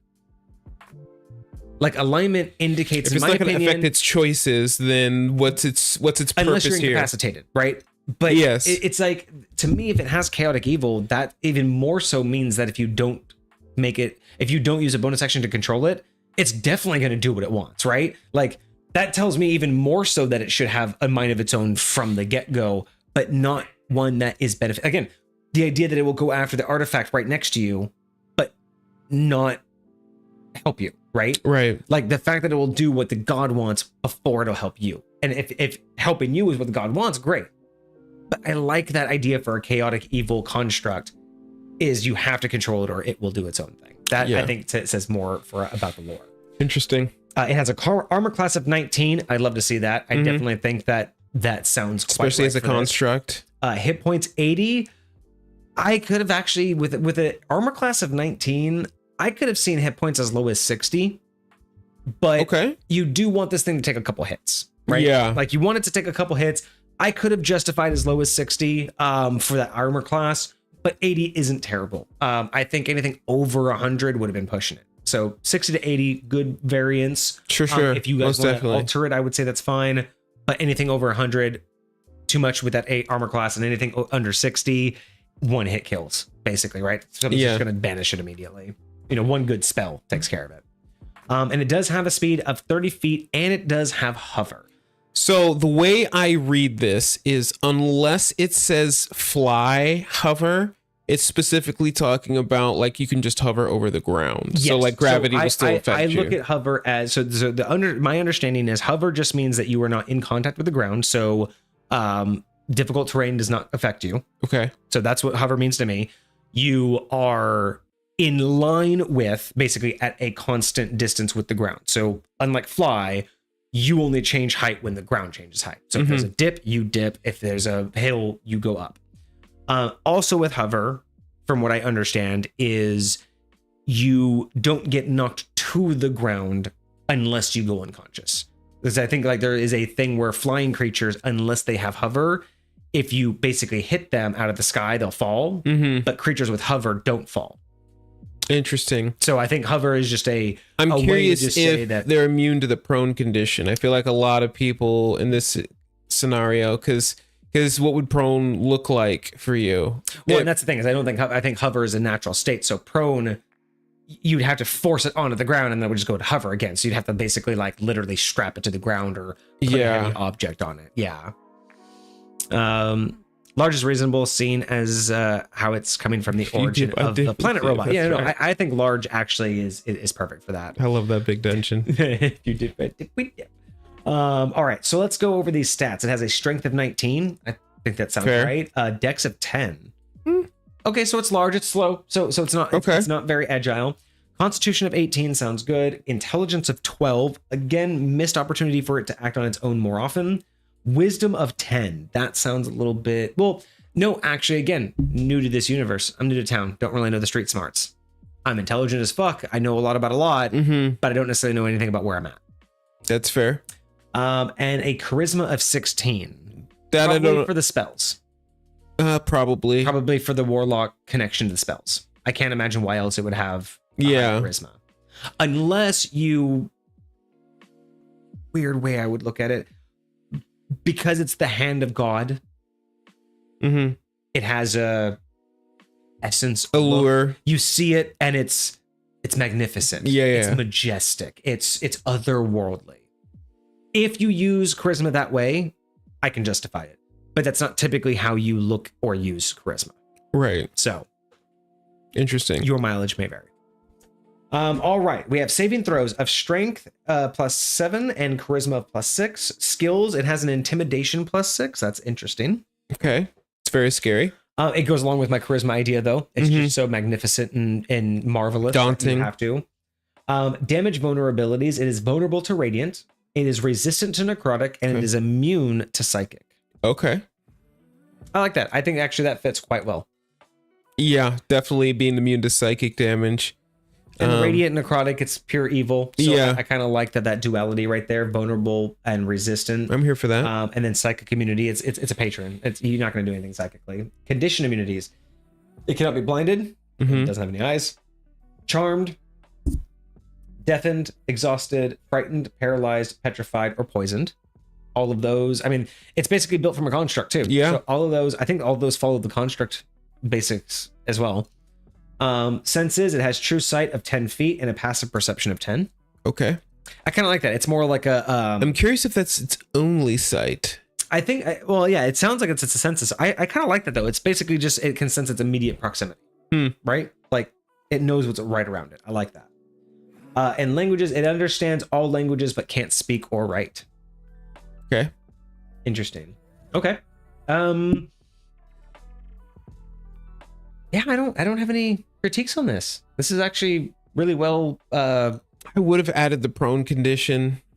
Oh, immunity, prone condition. Yeah, and I personally would have given it at least 30 feet. Because imagine like our sight is as far as we can see. Like during the day, imagine like you can see as far as you can see, but this thing only has this vision. So I would have given it like a little bit bigger, like 30 feet of initial vision. Like, I mean, hey, it does fall in line with it only being able to dodge because it only has 10 feet of sense. So anything that goes after it, it would be able to react to. For sure. But it doesn't know anything else around it, and that's why it needs you to guide it. So it kind of fits with the lore, but I agree with you. 10 feet's a little bit short. Yeah. Unless what you did was senses, true sight at 10 feet, dark vision at 20 feet, and normal sight at 30 feet. I mean, that's kind of complicated to remember all of that, but the idea basically being the closer something is, the better, more likely it recognizes it, right? So if it's right next to it, yeah, I see you. But if you're far enough away, it just doesn't have a sense for you. So I kind of like that idea that the vision drops off at different distances. A hand that can't write is funny. That's ooh, but that doesn't necessarily say that. It says it understands all languages, but it can't speak or write. So does that mean that it can sign language? I mean, I don't know how much dexterity it has. I think it's 10. If I remember, well, I mean, like Big Dungeon also wrote that in the chat right as I said it. What's that? As soon as I said it, Big Dungeon wrote maybe it can sign language. That's awesome. Hey, great DMs think alike. It's all right. We know what we're doing here. That would probably be the one thing I would like consider is like let it sign. Just the giant hand in the middle of combat. Just that'd all right. Be wild. Okay, so I like all of that. I don't think any of that's too off. Okay, so abilities. It has magic weapons. The hand's weapons attacks are magical. Totally makes sense. Cool. Immutable form. The hand is immune to any spell or effect that would alter its form. No polymorph. Yep. Okay. Makes perfect sense. Eldritch source. When the hand casts Eldritch blasts, it does so with any Eldritch invocations you would, and cast it at your level with your modifiers. So it's basically casting your version of Eldritch Blast. Interesting. Okay. So like as a warlock, if you have like repelling blast or whatever blast, like it will have those things too. Okay. Interesting. Let's go back to the description real quick. Okay.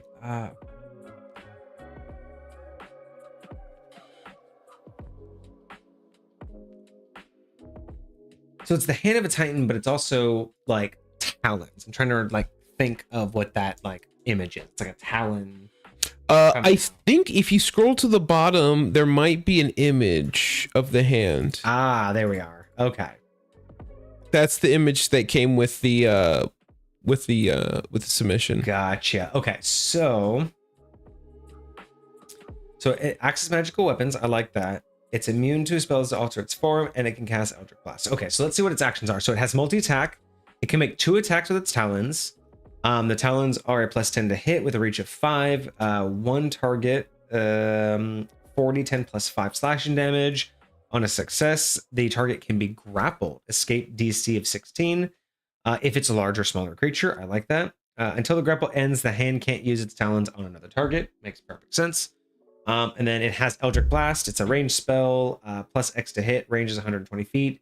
It will hit X creatures. It's a 1d10 force damage. What?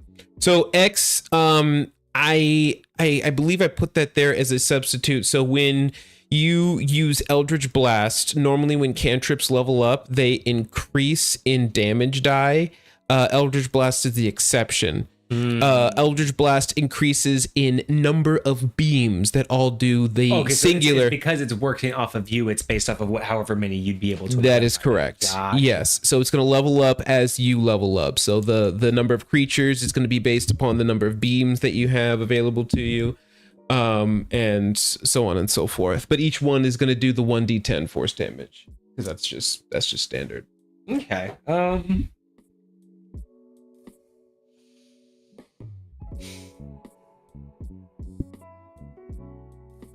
Okay, so I'm kind of underwhelmed in terms of a final ability, and even more so that I'm stunned for a whole turn. Because I have to waste 2 of my own turns, 1 to summon it and 1 to be stunned, in order to get a multi-attack that's magical, but by 14th level, the entire party has magical weapons. It does decent 40, 10 plus 5, that's decent slashing damage. I'm not going to argue with that. But if it casts Eldritch Blast like I cast Eldritch Blast, yes, technically that means I can cast Eldritch Blast and then use my bonus action to make it cast Eldritch Blast, so I can technically cast Eldritch Blast twice. But it's just mine. It's not like it's an upgraded version. So, yes, it's another body on the battlefield, but I already have summoning spells. So, you know what I mean? Like, I'm trying to understand if this is my, final form, if this is the best thing I'm ever going to get. And what I'm doing is it's yet another summon that does what I can do. Like, I'm really trying to understand what is it, you know what I mean? What really sucks to me is that the meaty part of its damage gets taken away if you use the grapple effect. Yeah, you can't use it anymore, and that's the only piece that gets the multi-attack. And really, what it should be is you can hold them. See, now here's the thing: it should extend until the grapple ends. The target can't use its talon on another target. What that should add on is the grappled target can still be take damage, like you would take a hit and then against a spell DC and squeeze and do yes, it should still continue to attack the one it's grappled. And that's unfortunate that it doesn't, right? Because otherwise it's just, and again, I already have Hold Person. So this is basically, I could use Hold Person and a summon spell and I get the same effect as this. And I cast Eldritch Blast, right? So if I Hold Person, if I summon something, cast Hold Person, and then the next round Eldritch Blast them, I get this same exact effect and I didn't have any turns that I didn't, use, right? I was still active on all of my turns.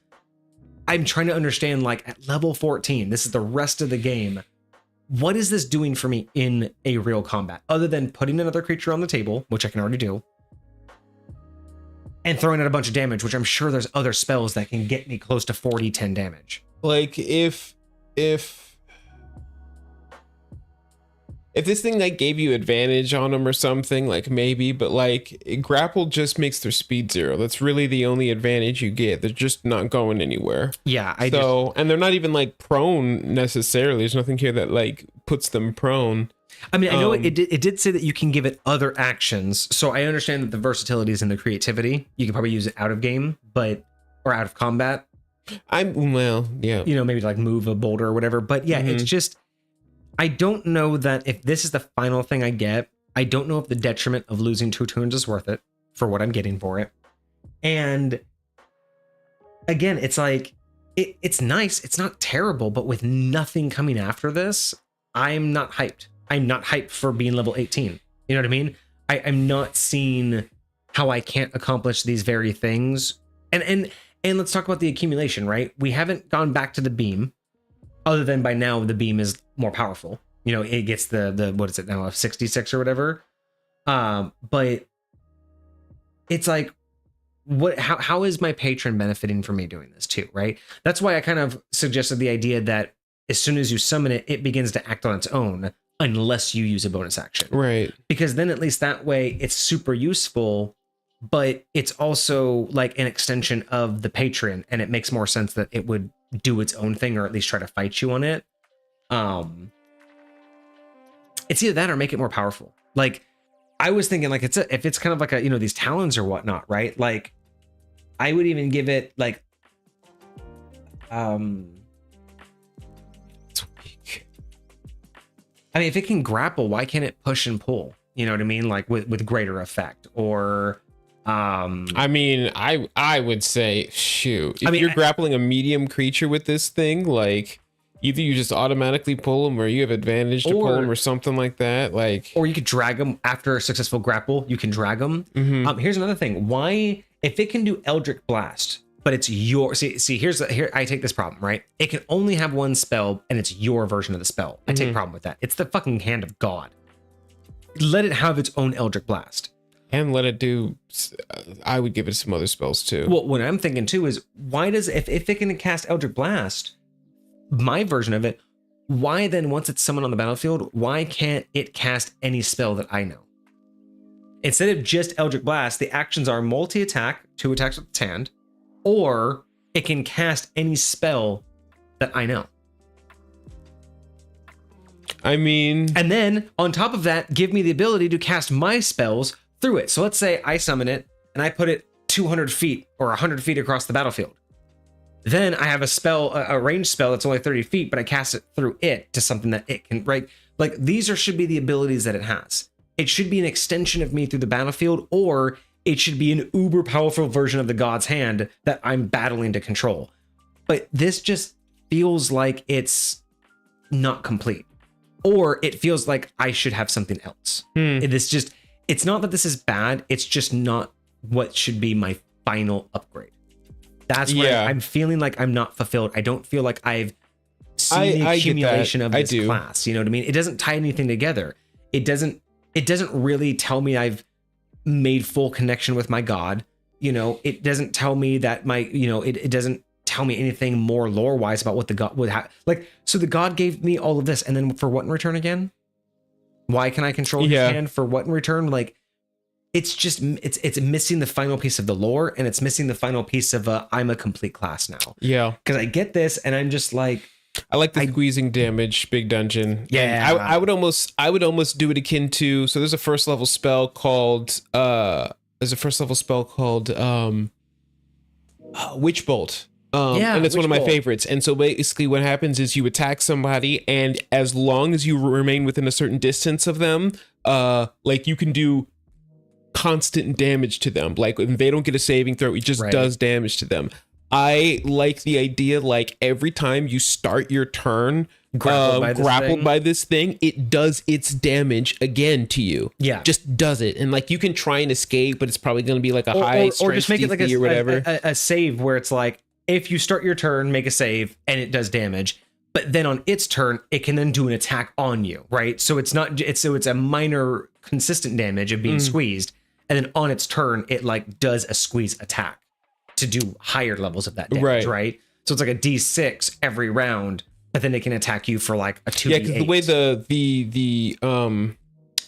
the spell, the Witch Bolt spell worked, was on the caster's turn, they had to use their action to like re-energize it and like use to do that damage to them again.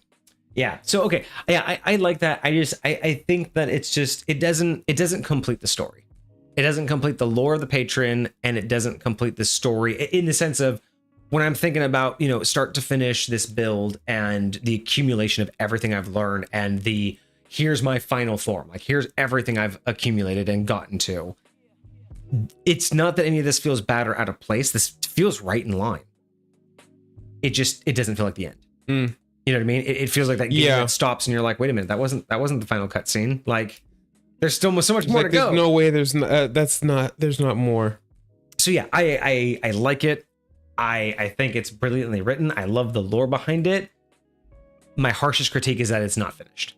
That's how it feels. Okay. So yeah, not in balance, not bad.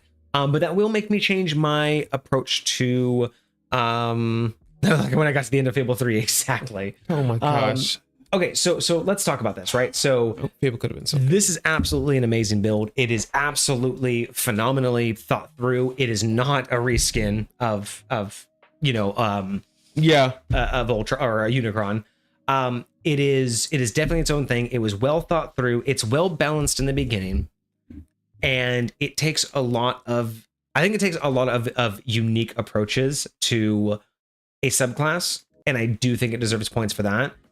The biggest issues I take with it is it doesn't feel complete. I don't get the full circle. And I think it was just one of these other ones I think we were just saying that the beam. The beam definitely needs to get fixed, kind of, fleshed out a little bit more. The pillar at the beginning just kind of needed to get fleshed out a little bit. So yeah, beam needs to be a little bit more fleshed out. The dropping to 0 hit points and getting a free run of attack, I think the only thing that needs to change there is you need to get a bonus if you actually fell the guy that felled you. Yeah, I would agree with that for sure. And then after that, I would personally, this is not part of Dez's review, but I would personally, the level 10, add resistances on top of the immunity. But Dez followed protocol there, for so sure. We won't take any points away for that. But yes, because again, we won't take points away for the fact that Dez followed protocol and ended at level 14. But as a final ability, I just don't feel complete. So those are my biggest critiques. That's about what 4 of them? Well, 3 of them technically towards Dez. So not too bad. It's not imbalanced in any way. It's super unique. And I'm even going to give him a point because I love this idea of a I was going to say a universal, but literally a multi-universal patron, like something that can literally be placed anywhere, but is literally meant to be from nowhere. You know what I mean? Like, it's a cool idea. Everything about this was approached with a lot of good care. And I'm pretty sure that my theory is that Dez ran into the same issue that we all would have, where if you're going to stop at level 14, because that's what Warlock stops at least subclass wise, you don't want to give it a level 18 power. Yes. And I'll bet you that's what happened to Dez is they probably had a much better power in mind and then realized that this would literally make you the most powerful thing for the next 4 levels. And that wouldn't be fun for the rest of the party. So again, it's a critique on Wizards of the Coast because it's not fair to make the Warlock the most powerful thing late game for 4 levels. That would be way too much. But it is kind of a shot in the foot that they are kind of hobbled for the entire rest of the game, not getting to see the fulfillment of their class. So, and to be honest, the stuff that they get after 14th level is really not all that great either. Like, it's not necessarily terrible, but their capstone feature at level 20 is Eldritch Master, which basically just lets them get some spell slots back once a day. Yeah, it's like that's 20th level. Like, Wizards get that at first level, man. Like, I don't know, it's wild. Soul says they definitely run this patron if given the chance to. I really like this. Like I said, minor tweaks. Out of a lot of reviews that we do, a lot of the times it can be pretty massive. These are very minor tweaks. Most of it's in that ending. I would say that, like, even if you didn't change anything else, modify that ending to make it feel more like I've completed my journey, and I would lock this into something worth playing. Honestly, the other 2 things are more just semantical, as in just find those details. That would be my only other critique. Is I kind of liked how we were seeing it started off as his influence, right? And then his gift, like, hey, let me give you this thing, but this thing is really an infection. And then it's talking about his corruption and then his reach, right? You know, now his grasp makes it sound like he now has full control, you know? So right. I that to me almost gives me the vibe like maybe he can peek through and like use you as his avatar or something like that. So again, it's Transformers, right? So imagine like you're becoming more and more construct. Imagine your whole body then transforms into like a mini Unicron. And like you become this little, and like then the powers that you would have would be a little bit like beefed up. Like imagine your Eldritch Blast does more damage, right? Or you get some cool abilities, maybe some reaction abilities. Like it would be cool. But yeah, I definitely see what you're talking about. Like there could be just. And side note, this isn't part of the critique, but side note, for a multi-universal being, there really isn't anything new. Yeah. Like the beam maybe, but it doesn't feel like you've really like broken those bounds of this is a patron that no one's somewhere else heard before. Or can't comprehend. It's like, but you're using all the same stuff that we know. You know what I mean? It's a little bit odd that it's like, I could have seen a little bit more creativity there, but again, I'm not going to part that as part of it. So, so normally I think that this is so solid, and with the few critiques that I would have to have made for High Point, the beam, the ending, and the death saving throw part, or the final blow part. Outside of those would be very minor, takeaways. Again, it's not something that I absolutely need, but I would have to like make these changes in order to do it. But I am going to give it points for the creativity and for the uniqueness of developing a new type of concept for deity. And I really, really do like this. I want something similar. It's going to make me now rethink like how warlocks can be shaped. So, damn it, you guys gotta stop sending me such good stuff. The downside, I need like low scores. We're high in the average too much, but this one's really good. We hiking it. 1, 2, 3, but it gets the it's gonna have an 8. An 8. Yeah, compatibility wise, it's very close. Like I said, I would have to change it up.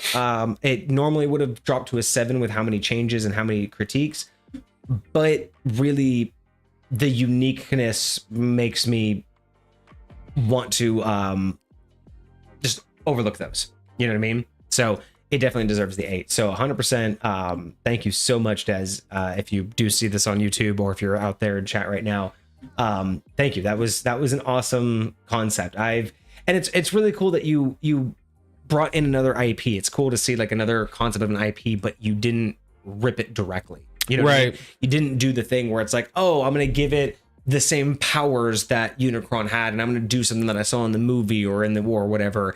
It was quite literally just I want it based off this thing. So what would that look like in D&D? And that's what we really like to see in that creative tone, is looking at it from the prism of D&D, not trying to force it into D&D. Yes, I like it. Big Dungeon Energy says, I want to build my own subclass. Any suggestions for doing it, like resources or things to look for?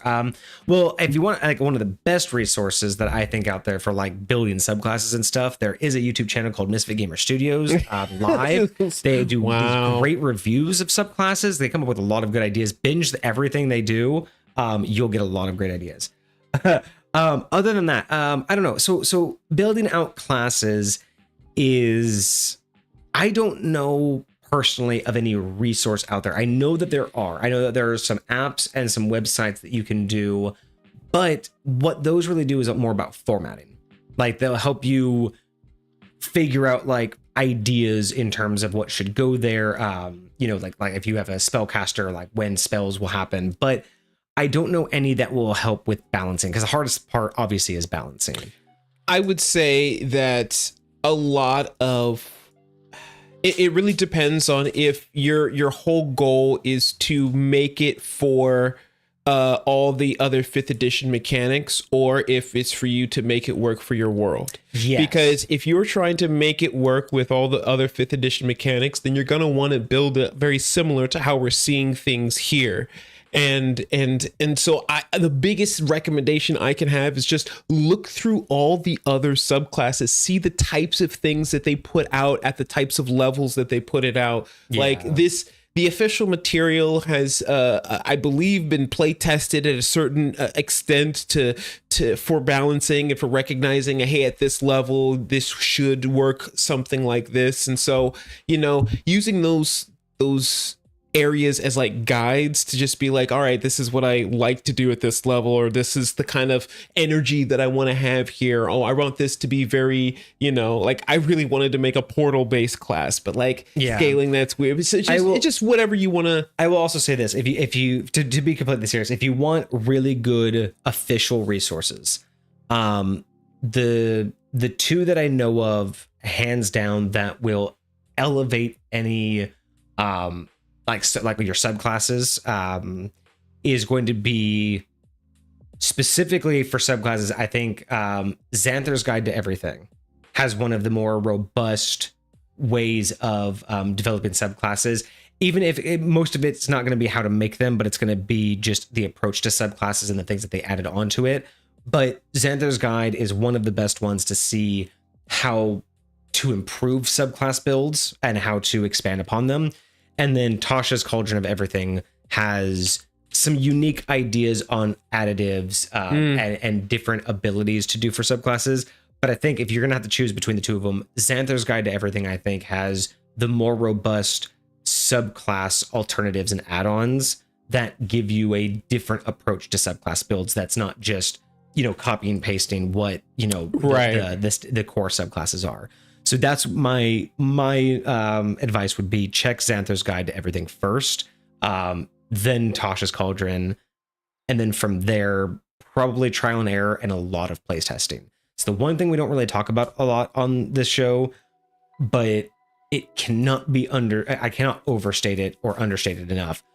Play testing is really the absolute number one thing that will bring a subclass to working conditions. Genuinely speaking, that's why I love letting my players do whatever they want. If they have some random thing from Nowheresville, like I will bring it in because I want to play test it. I want to see how well it works. I want to see what issues I run into when playing in this. Now, granted, that's only going to really represent playing in my world because, balance in playing in my world is going to be different than balance playing in your world, which is going to be different than balance playing in whatever else. So, but yeah, play test it out. Like it's so valuable to actually get the in-game reaction, like, oh, that was such a cool moment that I got to do this there, or oh, this worked so well in this moment, or oh, that really seemed to break this situation, or oh, that made all of this just obsolete in 2 seconds. And there's multiple ways to go about playtesting. Playtesting can be done with I do most of my playtesting by myself, but that's usually because I'm really good at least I'm relatively good for my realm at setting up situations that I know will test things in multiple approaches or multiple perspectives, so I can really get an idea of how it's going to be throughout a campaign. But a lot of people, if you don't, for people who don't have a lot of that idea of, well, how many different ways could this be used, getting other people to play test it, right? Running a one shot, running even just a single combat, right? Like, especially with Discord, having like an Avery bot really works. So just having someone, give you a new idea of like, oh, I'm going to use it like this. And you'd be like, oh, I wouldn't have thought of using that power or that ability or that dice roll in that particular way. Because that's my biggest thing is like, it's one thing to do all of the balancing on book. Like we love what we do here, but one of the things that I try to do, and it doesn't come across live because it's harder to explain everything that's going on every moment in my head. But I'm trying to play test these things in situations that I know, like I'm very comfortable with playing out in my head, right? Like you can't play test in your head things like dice rolls and different dynamic situations. But there's plenty of situations I've been in where I'm like, okay, give me this class, right? The class that we just looked at. I've been in plenty of situations where there's only 2 people left in the party. There's no healers, and the guy's like halfway to, like the enemy's like halfway down in HP. So it's like, put myself in that position. How useful is this going to be? Right? Like when I mentioned earlier, that final thing, I mentioned several times that this is really only going to be beneficial if I get it off at the beginning of combat. And that's because, and I didn't say this, right? It's hard for me to explain it, but as I'm walking through this and as I'm reading through it, I'm sitting there going, okay, let's put us at a 14th, 15th level, 16th level fight. Someone's already down making saving throws, and I'm here trying to do some damage, and I'm, close to 50% health myself. Is it worth losing 2 turns now? Absolutely not. Mm-hmm. But if we walk into the BBEG, he's across the room on his throne, and I immediately snap my fingers, this thing rips out of my chest, and then battle begins, well, he's going to take some time to cover distance, right? But that's me playtesting it. When I say playtest it, that's me, in a sense, in a very minute way, playtesting a situation I know very well. Is how is that situation going to play out? When is this going to be the most beneficial? And those are the things that I think people, they think about balance in a way of how does this compare to something else of equal level? But it's not always just that, right? It's not always about, well, things at this level do this much damage or other things have these abilities, but it's also looking at it from the point of view of who is using it and when are they going to be using it, right? It's just, if you build something that is equal to everything else, but then you find out that realistically it's only situational, like you're never going to do that if the battle's already commenced. Yes. Then is it really balanced? It's kind of like we were talking about the fear. Exactly, right? So if you think that something's balanced because it has the same damage output as other abilities of this level, but it's super, super situational, then that's not balanced, right? If it's super situational, it's okay to be more damaging, right? It's okay to be better than anything else in its class because it's not going to be used as often. And that's where the idea of playtesting, when I say playtesting, I think of not necessarily sitting down and playing a campaign with it, but run it through scenarios. Put it on a player in the beginning of the BBEG fight. Put it on a player at the middle of the BBEG fight. Put it on a player at the end of a BBEG fight. And decide, if I cast it, this ability, if you're making it a spell or ability, if you take the BBEG fight and go, okay, say I cast it at the beginning, say I didn't cast it till the middle, and say I didn't cast it till the end. What is the likelihood I'm going to cast it at any one of those times? Oh, well, it's completely useless at the beginning of the battle, and at the end of the battle, I pretty much would die to casting it. So it's only a mid-level spell. That tells me a lot about how to balance it. If I know I can't use it in the beginning, and I know I can't use it at the end, like it's not going to be a reactionary spell, that means it's very tactical.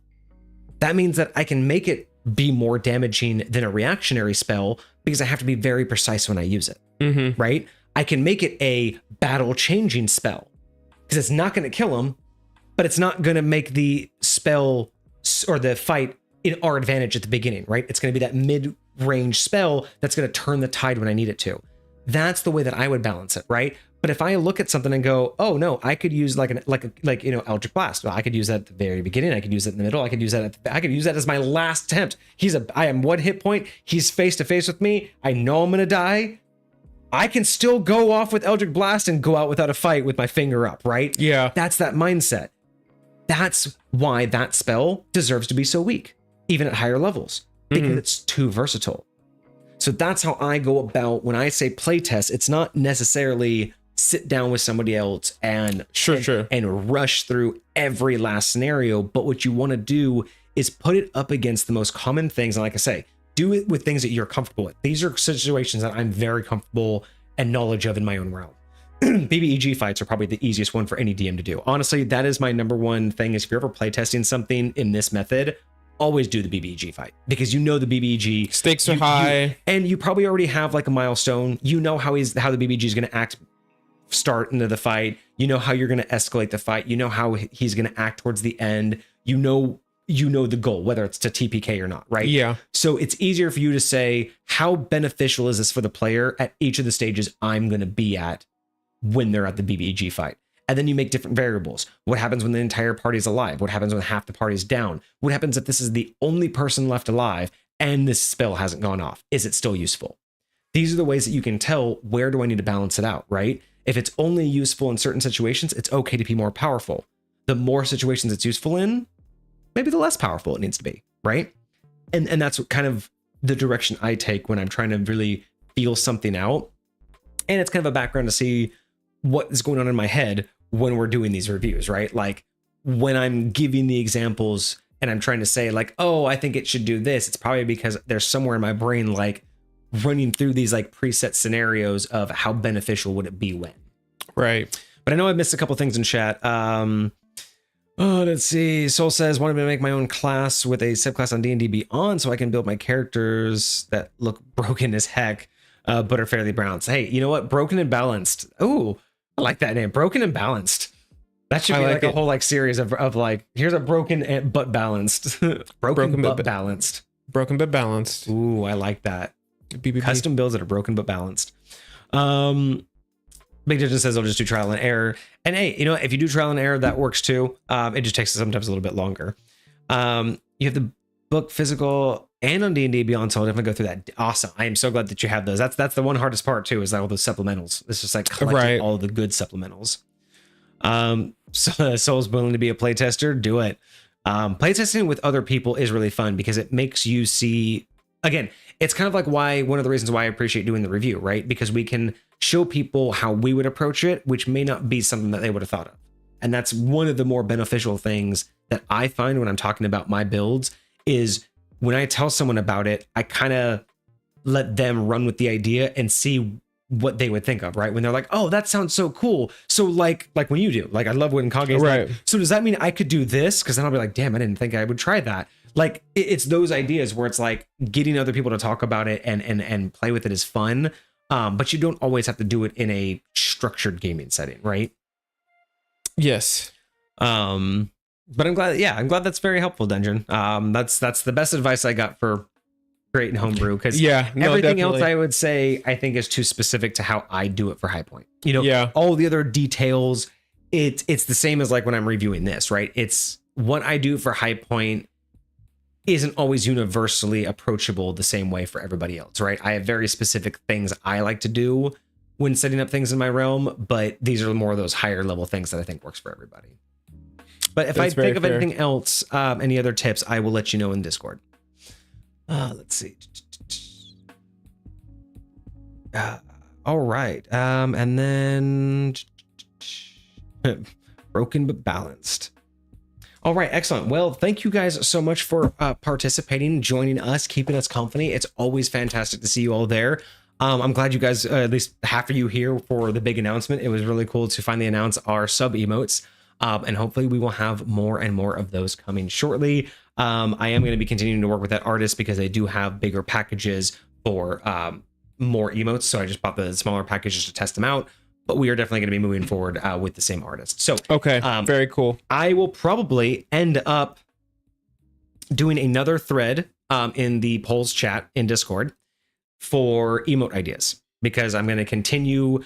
We are going to stick with these avatars as the mains, but we do want others because, you know, until we start to game or do other things, we won't really have other characters, but we do want other emote ideas. So we are probably going to create another thread in Discord, which will just be emote ideas that you guys can submit and let us know what you want to see. So as I continue to work with Sekra Art, we'll be able to continue to make emotes that y'all want. Because I have a couple of cool ideas, but I don't know, you know, I'm glad y'all liked them so far, but I don't know what, you know, the future is going to be. But I do want to have these avatars in different like poses, wearing different things, doing different stuff. But I also want non-avatar emotes, right? I want emotes that are not just these avatars, that are a little bit more like either game specific or whatnot, kind of like the dice that Dungeon Energy had shown before. Right. We'll be posting that in the Discord hopefully this week whenever I just sit down and actually get it. Because I'm going to need some ideas for animated emotes. I need ideas for regular emotes and just however we want to grow. So keep an eye out for that. Remember, at any point you can do !Discord in chat and get our Discord link to join our community. Give us ideas. We have channels to post topics that we can talk about. We have a suggestions channel to let us know how we can do just better for the stream and for the Discord. We have the submissions channel. If you have your own homebrew that you want to see us review on Mondays, we have that as well. Otherwise, everything else is just kind of a free open chat for the rest of the community. We have a homebrewing channel. So if you're in access or if you're in the process of developing something, you can talk to the community. There's a whole channel just dedicated to sharing your homebrew with the community. There's a whole channel dedicated to sharing your campaigns, whether you're going through one, whether you're developing one as a DM and you want advice on it. yeah, it's we're really trying to make a community that's built not just on us interacting with you guys, but you guys being able to interact together and have spaces to share and grow and find ideas. Remember, the whole point about Misfit Gamer Studios is to be a place for ideas to flow, not to tell people how to do things. We want people to see that there's so many more ways of doing it, and we just want people to feel comfortable doing it the way that they've chosen, and that's kind of what we're here for. We want people to find their own way and not feel like there's only one way to do it. So we really want you to join, share your ideas, share the ways that you do it, be part of that community. It's always great when we can, see what everyone else is doing, get ideas of our own, and we can all grow and become better players in DMs. 100%. It's the whole point. 100%. That's what we're here for. But otherwise, that is going to be us for the rest of tonight. So again, thank you everybody. Big Dungeon, Soul, thank you for the new follow. We hope to see you again soon. Hecate, I know you've been here. Mind's Eye was here. Cosmic was here all the way in the beginning. Thank you all so much. I really do appreciate every single one of you.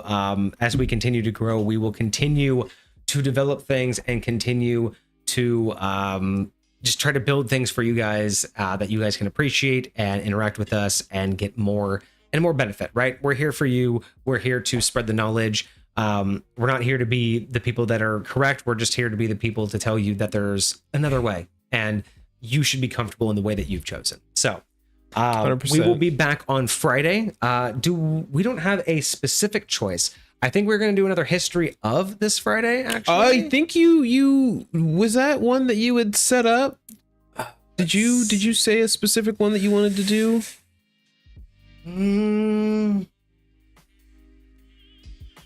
I think last week we were talking about history of druids, history of alignment, or history of warlock. Oh, I think those were right. the three that we were thinking. Yeah. Was it there was one you said was going to take longer, so I think you were talking about history of druids next. Yeah, alignment's going to take the long one. That's so yes, what I remember. Friday, if you guys want to check us out. You vote warlock. Okay, well, we have one vote for the history of warlock. All right, bet. That does sound. Soul says they'll definitely be showing up for more, and if you ever decide to do Broken and Balanced series, have characters that you would love to review, well, we will be looking into doing a Broken but Balanced. I don't know how we'll do that, but we've already wrote it. I already saw that we wrote it in our admin chat, so we will be looking into doing that. And we have one vote for Warlock. So you know what? How about this? Let's do a poll real quick. I'm going to post a poll in Discord right now as we end chat. I'm going to post a poll in Discord. I'll do it after stream, but I will post a poll and we will see what do you guys want. Do you want to do the history of Warlock or the history of Druid next? Okay. And that'll be Friday's topic. So go to the Discord, check that out. That'll be posted here within probably the next 10-15 minutes. Otherwise, that's going to be us for the rest of today. So thank you all so much for joining, for participating. Again, sub emotes are live. So yeah, when you guys want to sub, they will be there. Otherwise, I hope you guys had a fantastic weekend. I hope you have a great week ahead of you. Have a good night, Big Dungeon. Everybody, have a great rest of your week. It's been fantastic. We'll be here on Friday at 7:30 Pacific Standard Time. Otherwise, we will see you in the Discord. Cheers, y'all. Deuces, my friends.